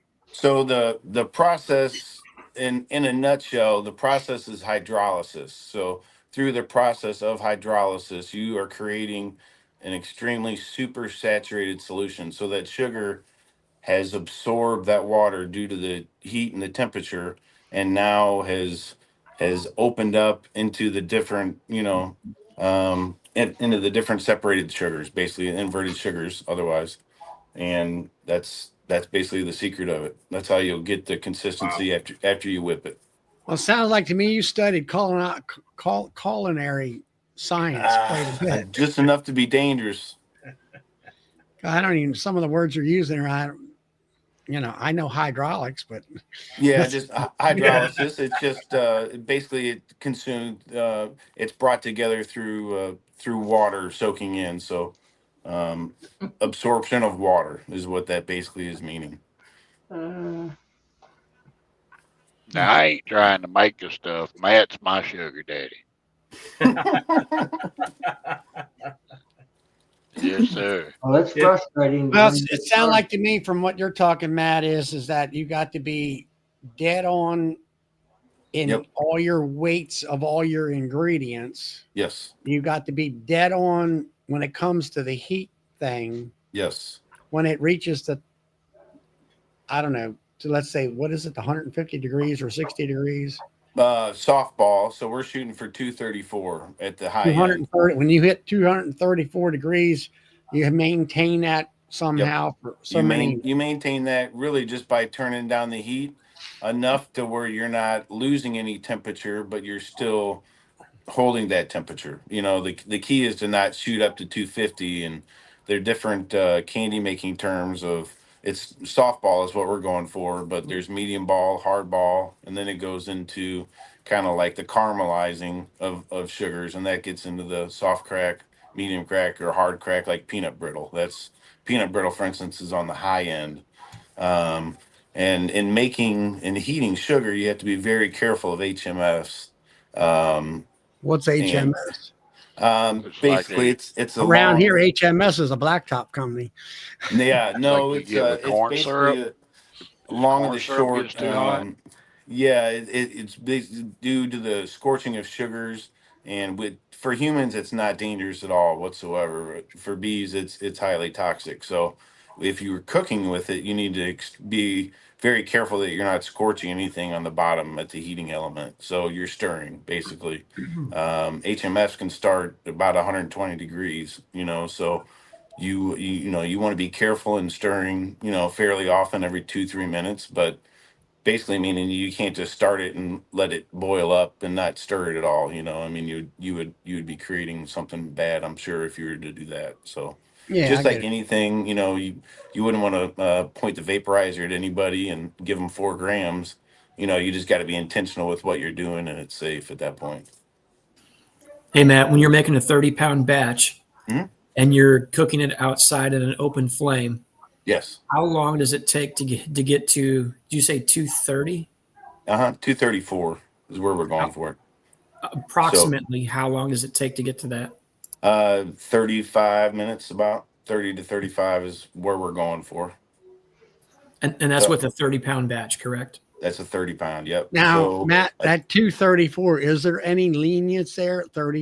yeah, 234 to 240 is the softball temperature range of sugar. So there's a 6 degree variance to where you're still So you staying can hit in. it at 235 and be happy. Yep, absolutely. And we're getting there. I'm not using anything scientific. I have kind of that turkey fire came with a longer thermometer, and then I'm also using a candy thermometer that I've just made work for that tall of a pot. So it's sitting down about immersed about an inch deep into that boiled um, or boiling sugar at that point. Okay. So I wonder if you got a big deep pot like that, if you go to the restaurant store, I don't know if they got a Yeah.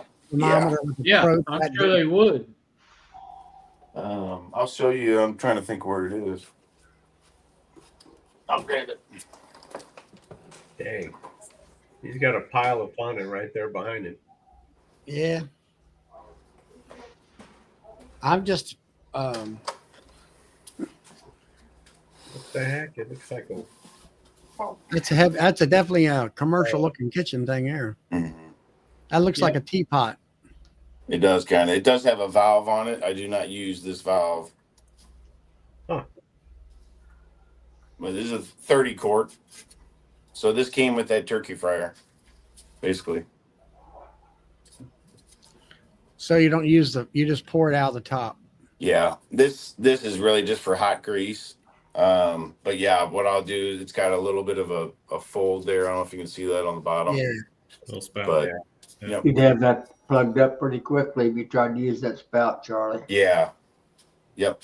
So I'll Well, take this off. when you're pouring that out, is it kind of like I'm only semi- pouring this. I'm only semi- pouring this out when it's 120 degrees or so after I've already Yeah, but whipped it's it. kind of got a consistency of sort of halfway melted butter. It would be the consistency when I'm pouring it out and whipped air into it, and stirred all the ingredients together. It'll have the consistency of about pudding, I would say. Okay. JW, did you say pudding? Yeah, stiff gravy, maybe. Good. Yeah. So I'm Gravy. using a spatula. So when I pour it out, I'll pour it out of my forms, and I'm using a spatula this whole time, and getting all of it like you were doing a honey bucket, I guess, or How something like bad that. does it stick to the sides of that thing? How If bad you is get to it, if you get to it quickly while it's still warm, not bad. If you wait 2 or 3 minutes, you'll be in trouble. So it? you've it's I wouldn't call it a chemical reaction, but I'm sure somehow it is.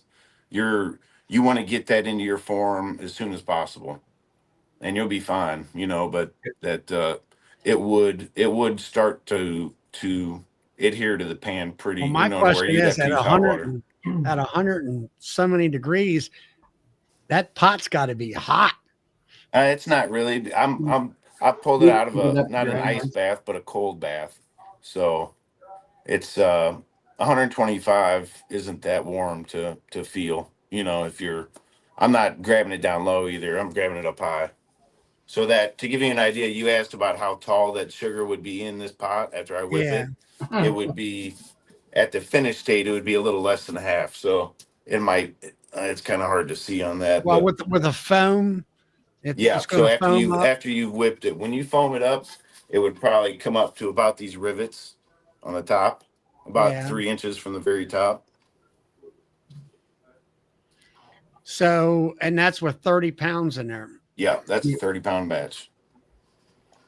So 10 quarts per 10 pounds, and you'd be safe. Because the ones I was using for a 20-pound batch was a 20-quart pot. So Hey, Matt. yeah, So James Knoll wants to order some. I'll text you his email. Okay. sure. I Yeah, don't I know mean if that's you can't on our. see comments on the phone, right?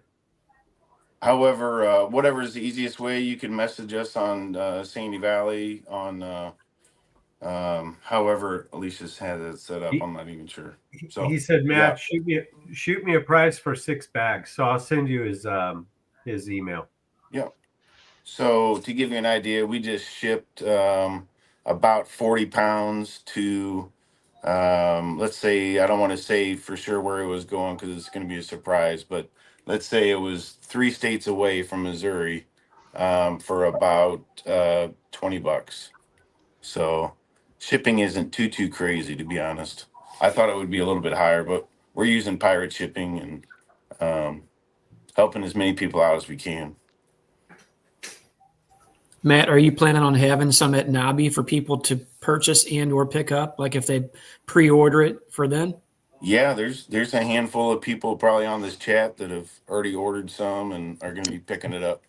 So I mean, it's not really that far away. If people actually already have their hives fed up well, let them ride for a minute and then buy it from Matt and pick it up there because it sounds like, I mean, just a few states away, it's running about 50 cents a pound. And that's probably going to get more expensive the further you go out, obviously. mm-hmm.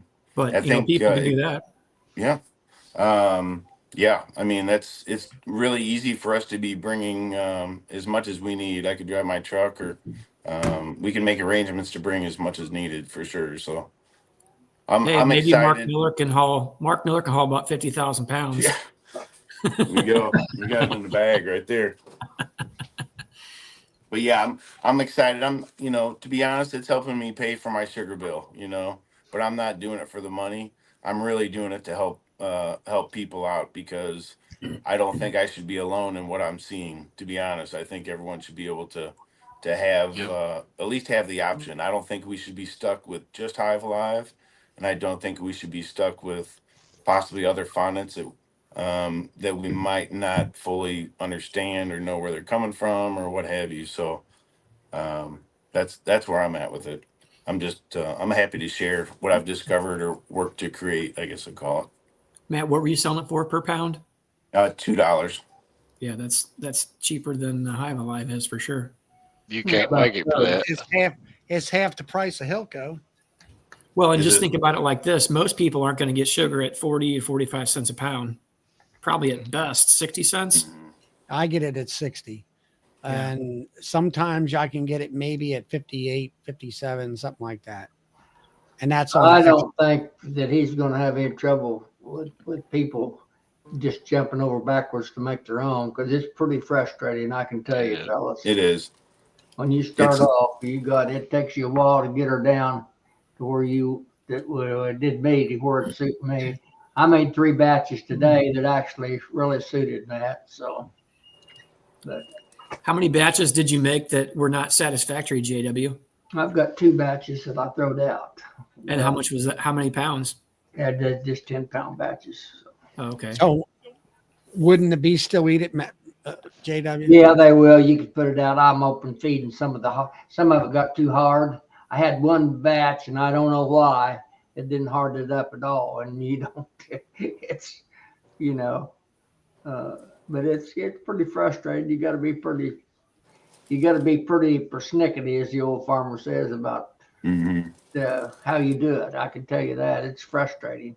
Well, that's from what Matt's saying. Everything's got to be right to the T. Yeah, I'm just I mean, not- it's I think also you have to do it a few times to kind of get the quirks about it, the ins and outs about it. yeah. You I've know, weighed over 250 pounds now just for my little operation, so. but I mean, like when you're doing it and you're looking at thermometer and you might say, okay, here comes the foam up. I know it's getting about time to watch out for this or watch out for that. Let's say temperature or whatever. It's That those foam types of just things don't come that up matter. slowly either. I mean, it'll bust out on you. I run 1 batch. I foam 1 batch clear over the pot. And I'll tell you, that makes a mess. Mhm. I wouldn't suggest you do it on the kitchen stove either. You Yeah. mess up and foam 1 over, you go and get, well, my wife would kill me. I don't know about you guys. I make mine on a burner on a grill on a concrete floor that's got Mhm. I've got a wash pit in the building, so I can just wash it. If I make a mess, I can just wash it off into the wash pit going down the road. Yeah, and when you're getting to that temperature, because that's the inversion point, it'll start boiling up about 225 to 230.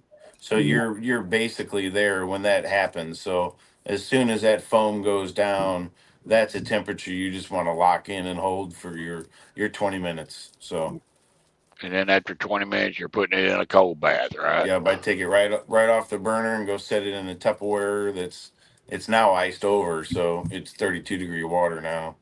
It's just a Tupperware that sits outside that stays cold at night, the cold water at night, and it just serves as my ice bath, so to speak.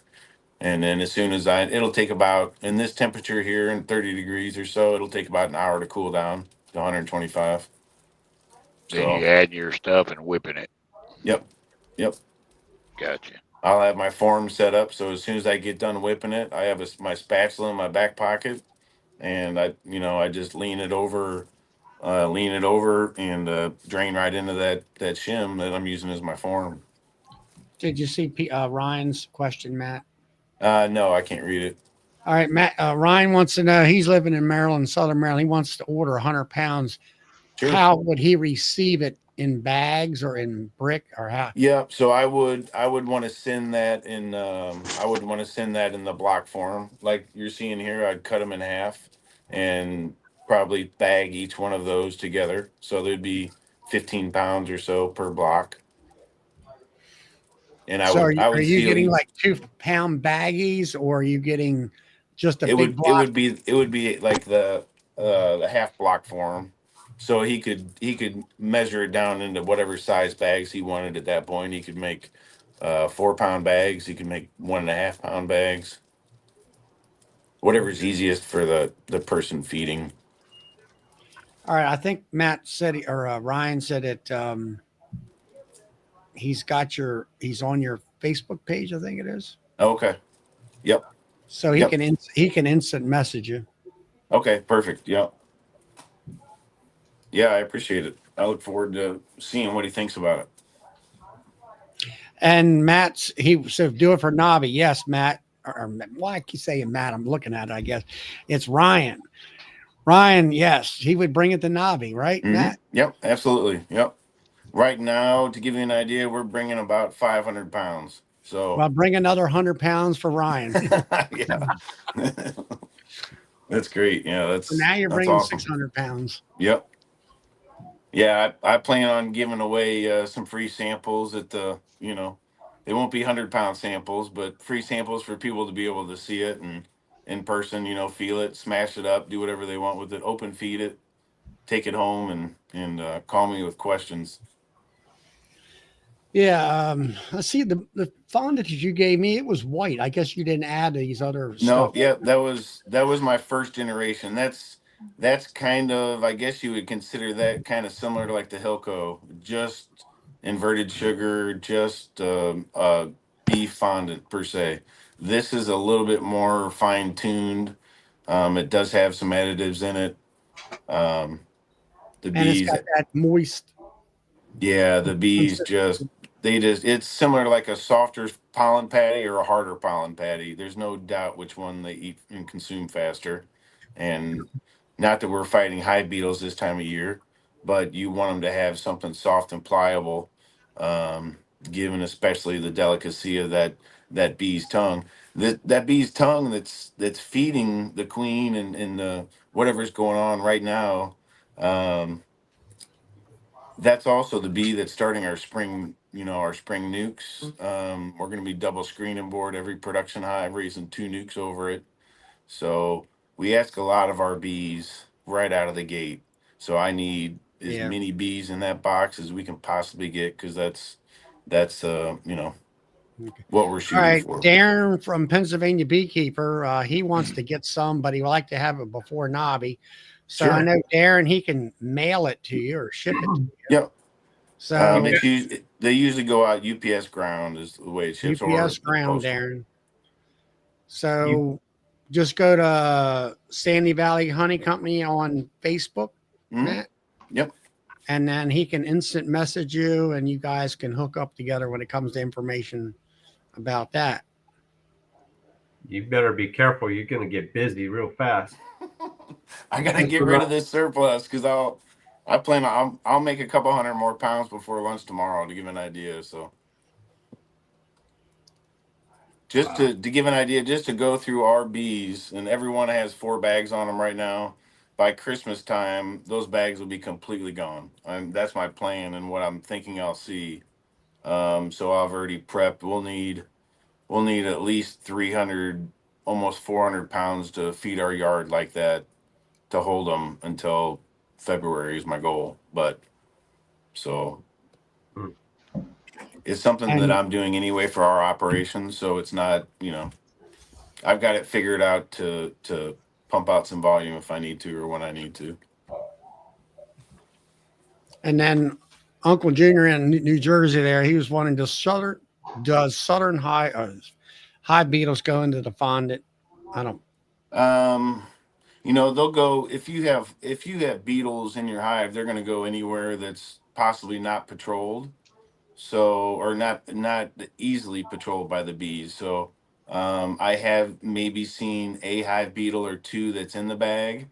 But the good thing about that is they're easily able to be taken care of at that point, because they're separate from the bees and easy prey for the hive tool, so to speak.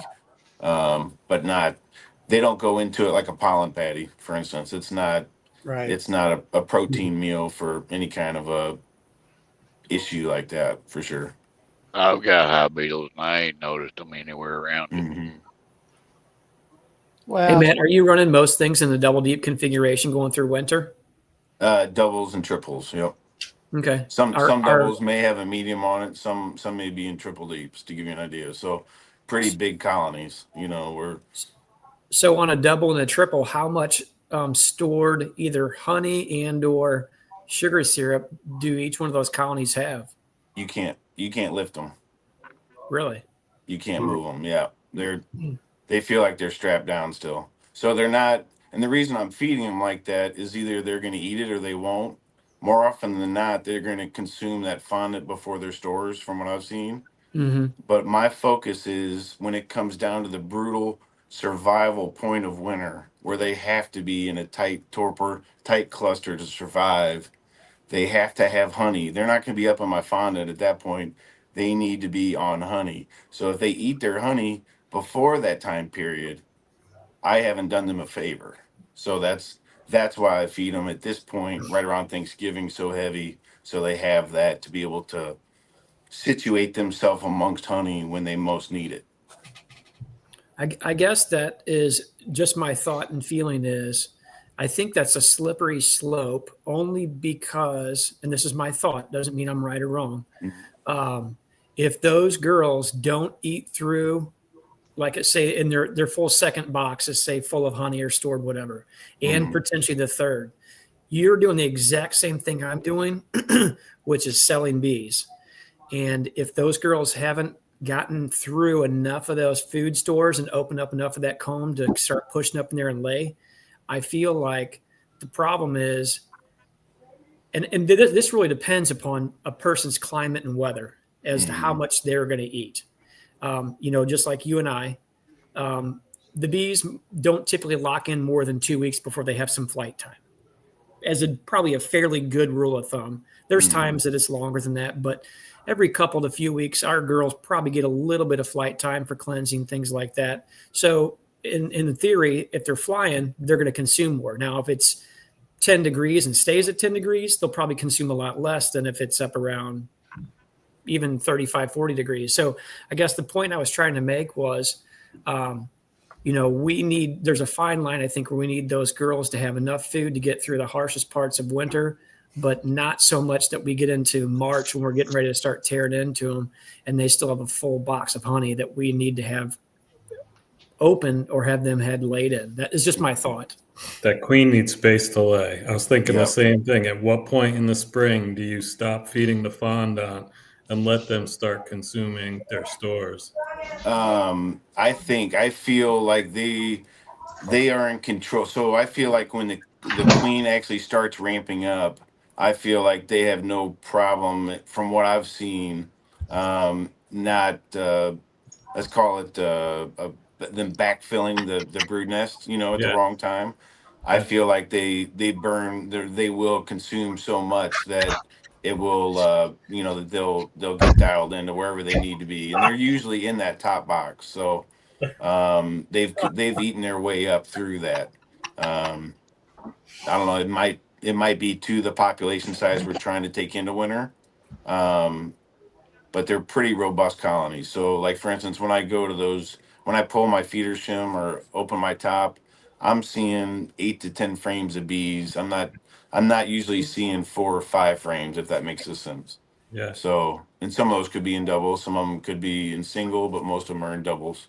And I wonder if at some point, even if you continue to have fondant on, will they at some point ignore it and consume the honey to give that queen more space? I feel like, it's like Tom said, it's kind of a slippery slope, but the bees are amazing how fast they can fill a box. And I think they're also amazing at how fast they can empty a box. So, with giving brooding up and stuff like that, a little bit of pollen trickling in, they get stimulated. They're going to eat that box of honey. If it's there, they'll eat it fairly quickly, I feel like, or get into it to where, it's able to be split properly. What type of bees are you running, Matt? Mostly Carniolan, but we do have some Caucasian mixed in there. And, No, I'm just thinking, you saying you got 10 frames of bees. Mm-hmm. I Mostly didn't know what it was, Carniolan, a but tag in there or something or what, Yeah, we do have some in there, but most of our bees are darker.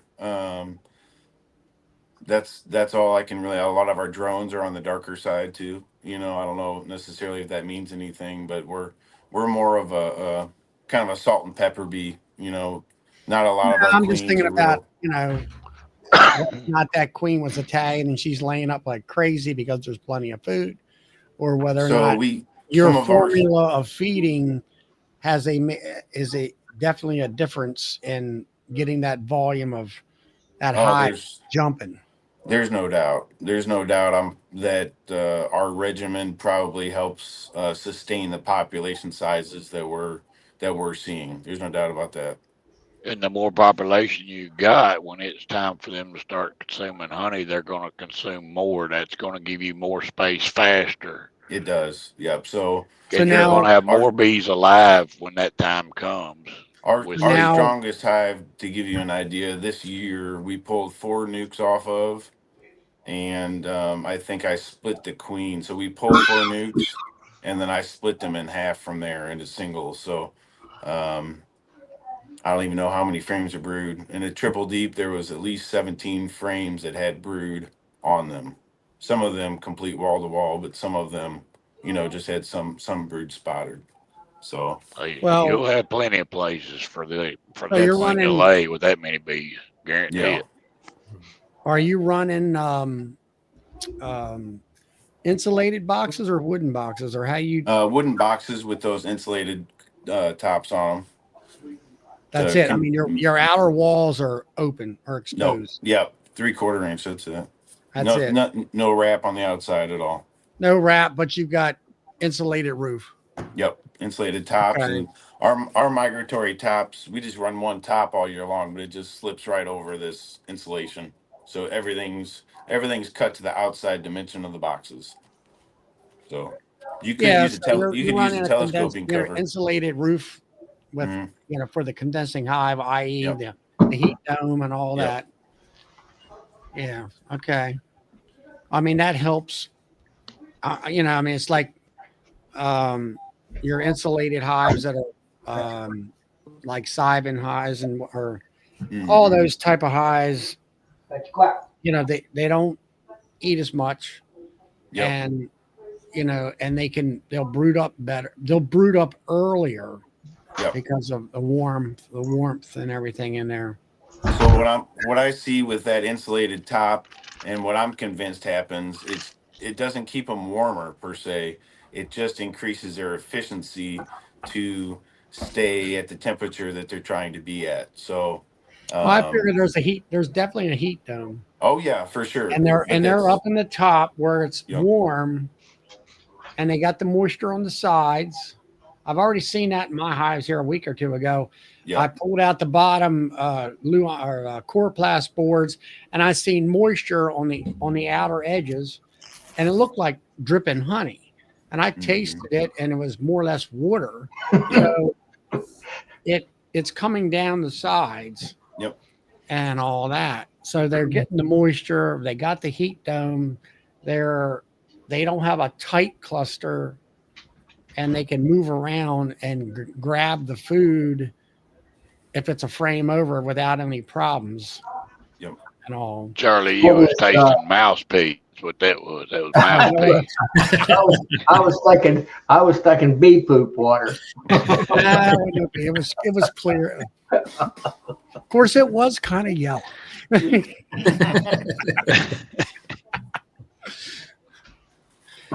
How you doing, Brian?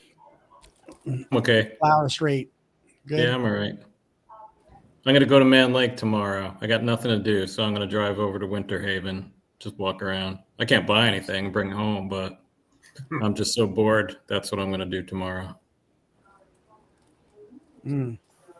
Are you close to Tom's friends, the older couple? No, I think they're on the Atlantic coast. Is that right, Tom? They're Melanie and basically Dennis? up near Jacksonville, 50 minutes from Jacksonville. So when you see that straight line from Florida and Georgia, and it's got that little bitty tip that drops down inside Florida, they're right on that, Okay. right there. So you're a pretty good little distance because you're. I'm sorry. You said that you were north of. I'm Tampa right now. Tampa. Okay. Yeah, Yeah. that's probably what 4 or 5 hours. Yeah, Probably, good. yeah. Say at least. Yeah. Brian, Melissa suggested as a kind of joking, but maybe serious the other day. She goes, "You should fly down and see Brian." And I'm like, "What?" That would man, I am so ready to go home, Tom. That would make my day. I'm pulling my hair out. Well, Yeah. he's there 2 hours. You'll be pulling it out the other way.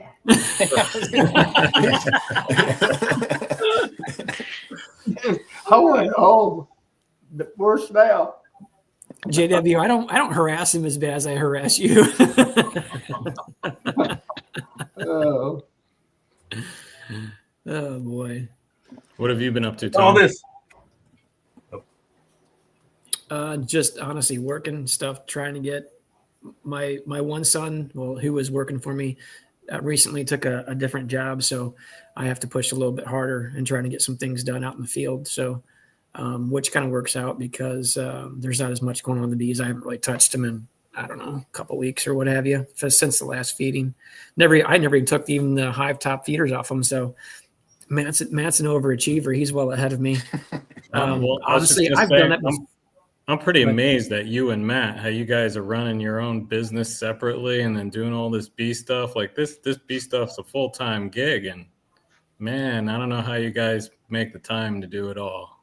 Well, it pulls you in a lot of different directions, and it helps to have, quality help, Yeah. To do that, because I could not do that all by myself. So I'm not sure what that's going to look like for us here this next year. So Matt, I mean, you got a carpentry business yourself, right? Yes, sir. Yeah. So are you more of a finish carpenter then? So we do full remodels. The job we were just on, we took out a load bearing wall, put in a couple LVLs, and opened up about 14 foot of wall. We're doing 2 bathrooms and that kitchen remodel. So we do a lot of kitchens and bathrooms. So we you don't got do help? any roofs. You got help? Yeah, I have 2 carpenters that work below me or with me. So I get them started in the day. We have a goal that we're trying to set. Some days I have to help out to keep up on schedule. Some days I'm able to get them material, and I shoot off to the bee yard. So All right, so that's how that's partly how I've been able to expand and grow time wise there. But there's I'd say 20 hours a week at least. I'm working that, construction, and then sometimes more, sometimes might be 30 or 40. It just depends on the workload and what's going on. So sometimes we'll have customers displace, and not living at the home that we're working on. So I can't be out dilly-dallying, catching butterflies and playing in the bees, while they're out, So Notice he ain't telling you how many hours he's putting in the bees there now. Yeah. Yeah. Well, now are you, Matt? Are you only doing the bees by yourself? Yeah. Yep. Alicia does the honey sales and a lot of the marketing and the honey hustling, let's call it. But I'm doing I'm the one getting stung. That's what I tell people at the markets. You're doing the grunt work. Yeah. So yeah, we have we're up to 6 yards in total, and we're taking about 140 in the winter this year. I think I haven't even counted them. The last time I counted it was 140. So wow. Yeah. It's good to figure out how everybody's managing the workload, how many people are in that yard. Either it's one person, 2 people, I mean, and are you those triples so you can make a lot of splits in the spring? Is that purpose there? Yeah. So they were big enough to where I didn't want to condense them down because they had a full 3rd box of honey on them at that point, and it's sugar honey. So that's honey that I'll take off as splits. They'll grow into that 3rd. Most of the time, the queen's going to be up there. So she's either going to be in the middle or the top box, one of the two. So that bottom box is also 10 frames of drawn comb that I'm immediately able to disperse out when I'm creating those nukes.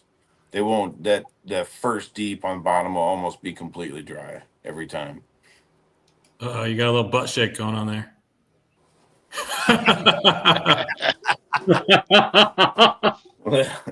Yeah, a little turkey. I'm hoping his rear end wasn't showing, Acting like their mother again, huh, Matt? Yeah, I tell you what, can't take him anywhere. I've been in the car with him for about 3 hours today, so you can imagine I'm getting a little. Well, you know what, guys, I got to go. All this cooking stuff that Matt's been talking about tonight's made me hungry, and I gotta feed the tapeworm before I start losing it. So, Todd, we'll talk tomorrow, though, for sure. Oh yeah, Brian, we'll talk tomorrow for sure. Absolutely. Hey, Todd, before you go. Oh no. Yeah. He's got a question. What about that tri-tip? What about it? I want to know the best recipe and how to cook it. All you do is you got to pull it off the grill when the internal temperature is 136 degrees. Okay. Okay, so the tip is you cook it fat side up for about 10 minutes, and then you turn it over fat side down, and then just baby it from there. Probably temperature, oh gosh, I think 325, Are you talking gas grill? yeah. Do you ever wrap it in aluminum foil? You can, but it'll keep the juices in. Mm-hmm. But I don't know. It's better if you get it, the full area of the barbecue type stuff. Well, I like to eat my steak at medium. I don't like rare. It does not appeal to me whatsoever. I like a medium cooked steak. 136 is medium rare. If you want medium, you probably have to go up to about 144 with the tri-tip. And that's the reason I asked, the longer you cook it, the more it's going to dry out. So that's why I asked if maybe you wrap it, or maybe, I don't know, start on a high temp. If you can sear it on the stove or something, take it out there and throw it on the grill. That'll help maybe lock it in, I guess. Yeah. And now the biggest thing though about tri-tip is when you cut it, you have to cut it against the grain. And there are two grains in that piece of meat. One will, the bigger side of it will go diagonal, and then the smaller kind of the hook on that cut will go against that. Or sometimes it'll be like this. But you want to cut the tri-tip off right there, so you have two pieces, and then cut against the grain. Yeah. My brother-in-law smoked a beef tenderloin for Thanksgiving. Melissa and I, well, more Melissa than I, but I was there for moral support. Cooked. You hear her in the background, right? Yeah. I gave her an atta girl and patted her on the butt and said, "Hey, babe, you're doing a good job. Turned out good." I took it out of the bag, and anyway, we won't get into that. But yeah, so my brother-in-law made that, and I'll tell you what, it was pretty good. Did JW text you a while ago and say, "Hey, when Todd says he has to leave, start asking him questions"? Or no, but whenever you went. I'm going to leave with you, old buddy, so don't be blaming me. When you go, I'm going. I've got some things I need to do too. He didn't. I did that on all my own, but I was thinking of him when I did it. You could have blamed him, huh? Or you were gonna, right? I mean, he's kind of a bad influence, but I don't mind it. I think it's okay. Well, I think, what did he say? Something about cantankerous or something earlier. Cantankerous, absolutely. Yes. That's definitely it. He's not that way. No. Oh, Roy said. Okay, so Roy says, in detail, how do you cook a beef tenderloin? I don't know. Real carefully. I take a beef tenderloin and cut it up into little fillets. That's how you cook that. And then you cook those things different or separately. That's how you do that. Carl says wrap it in plastic wrap. Oh, yeah, that'll work. Yeah, don't do that. I'm going to say I don't want to eat any plastic. No, if you're going to wrap it in anything, wrap it in foil. But yeah, don't do plastic wrap. Mm-hmm. Now, see, I'm starving now. I mean, really. Well, hey, listen, appreciate it. You have a good night. Well, what are we having then, Todd? What are we going to have? Tonight I'm warming up ham, mashed potatoes, asparagus. Oh, I gotta cook the asparagus. I'm and then a salad. Ham's not good. Everything else you said tonight was good. I'm not a ham guy. Oh. I'll do bacon, smoking or cooking a pork butt or something, pulled that, it's fine, but I'm not a ham guy. It's just, y'all can have the ham. That's good stuff right there. Ain't nothing better than country ham and fried fish. Oh, yes, there is. There's something that's a lot better than that, Mr. Mark. Hey. I don't know, buddy. That's pretty good. I will take steak over that. I'll take a pork chop over that. I'll take seafood. I'll take crab legs. I wouldn't.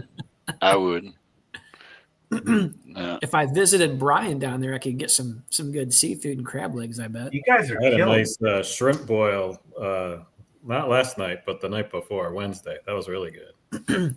I believe you posted something about it. Didn't From you? Mr. and Mrs. Krabs. Yeah. Crabs. Sounds good. That was the name of the restaurant. And I was like, sure, I'll go for it. It was really good. Wow. All right. Well, I'm out of here. Enjoy it, I Todd. gotta make dinner. Wait a minute, Todd. Later, Todd. Wait, Todd, have you decided is JW or Matt going to pick you up? Oh, Matt's gonna pick me up. I had to call JW today to let him down easy, and he got all mad. Yeah, I figured. Hey, he can pick you up when you come fly in St. Louis for the EMBA. I Hey, listen never, to this. you know, once and I'm done, once I'm done, you know. I asked him, I said, all right, JW, I'm sorry, but maybe I can, catch a ride to you every morning to the convention center. And, on Thursday, Friday, Saturday. You know what he said? He said no. He said, don't count on it. That's not a far walk, but that time of year, it's going to be a little further than you want.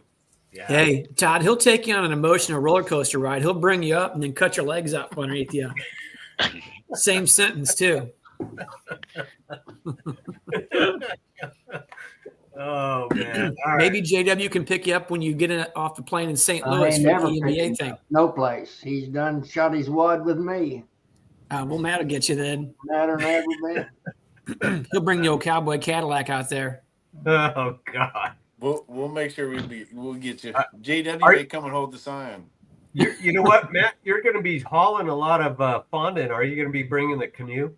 I don't know. I may be driving my truck. We'll see.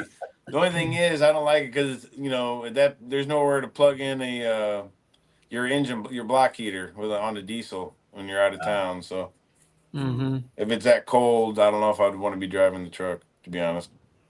Well, you could always drop a extension cord out of your hotel room window down to your truck. I thought plug about it in. that, Bill. I thought about that. I don't Or know you, how far. our or you room's in the gonna back be of the truck, if it's if it's got a cap, put a generator in the back. Yeah, put a generator right there. Let it run. There you go. Just throw a heater under it. Oh, you got Yeah. to do. I've thought about that too. Hey, just Not run the truck extension cord anyway. out of Charlie's room. Save on electric. Just find Yeah, someone, there you go.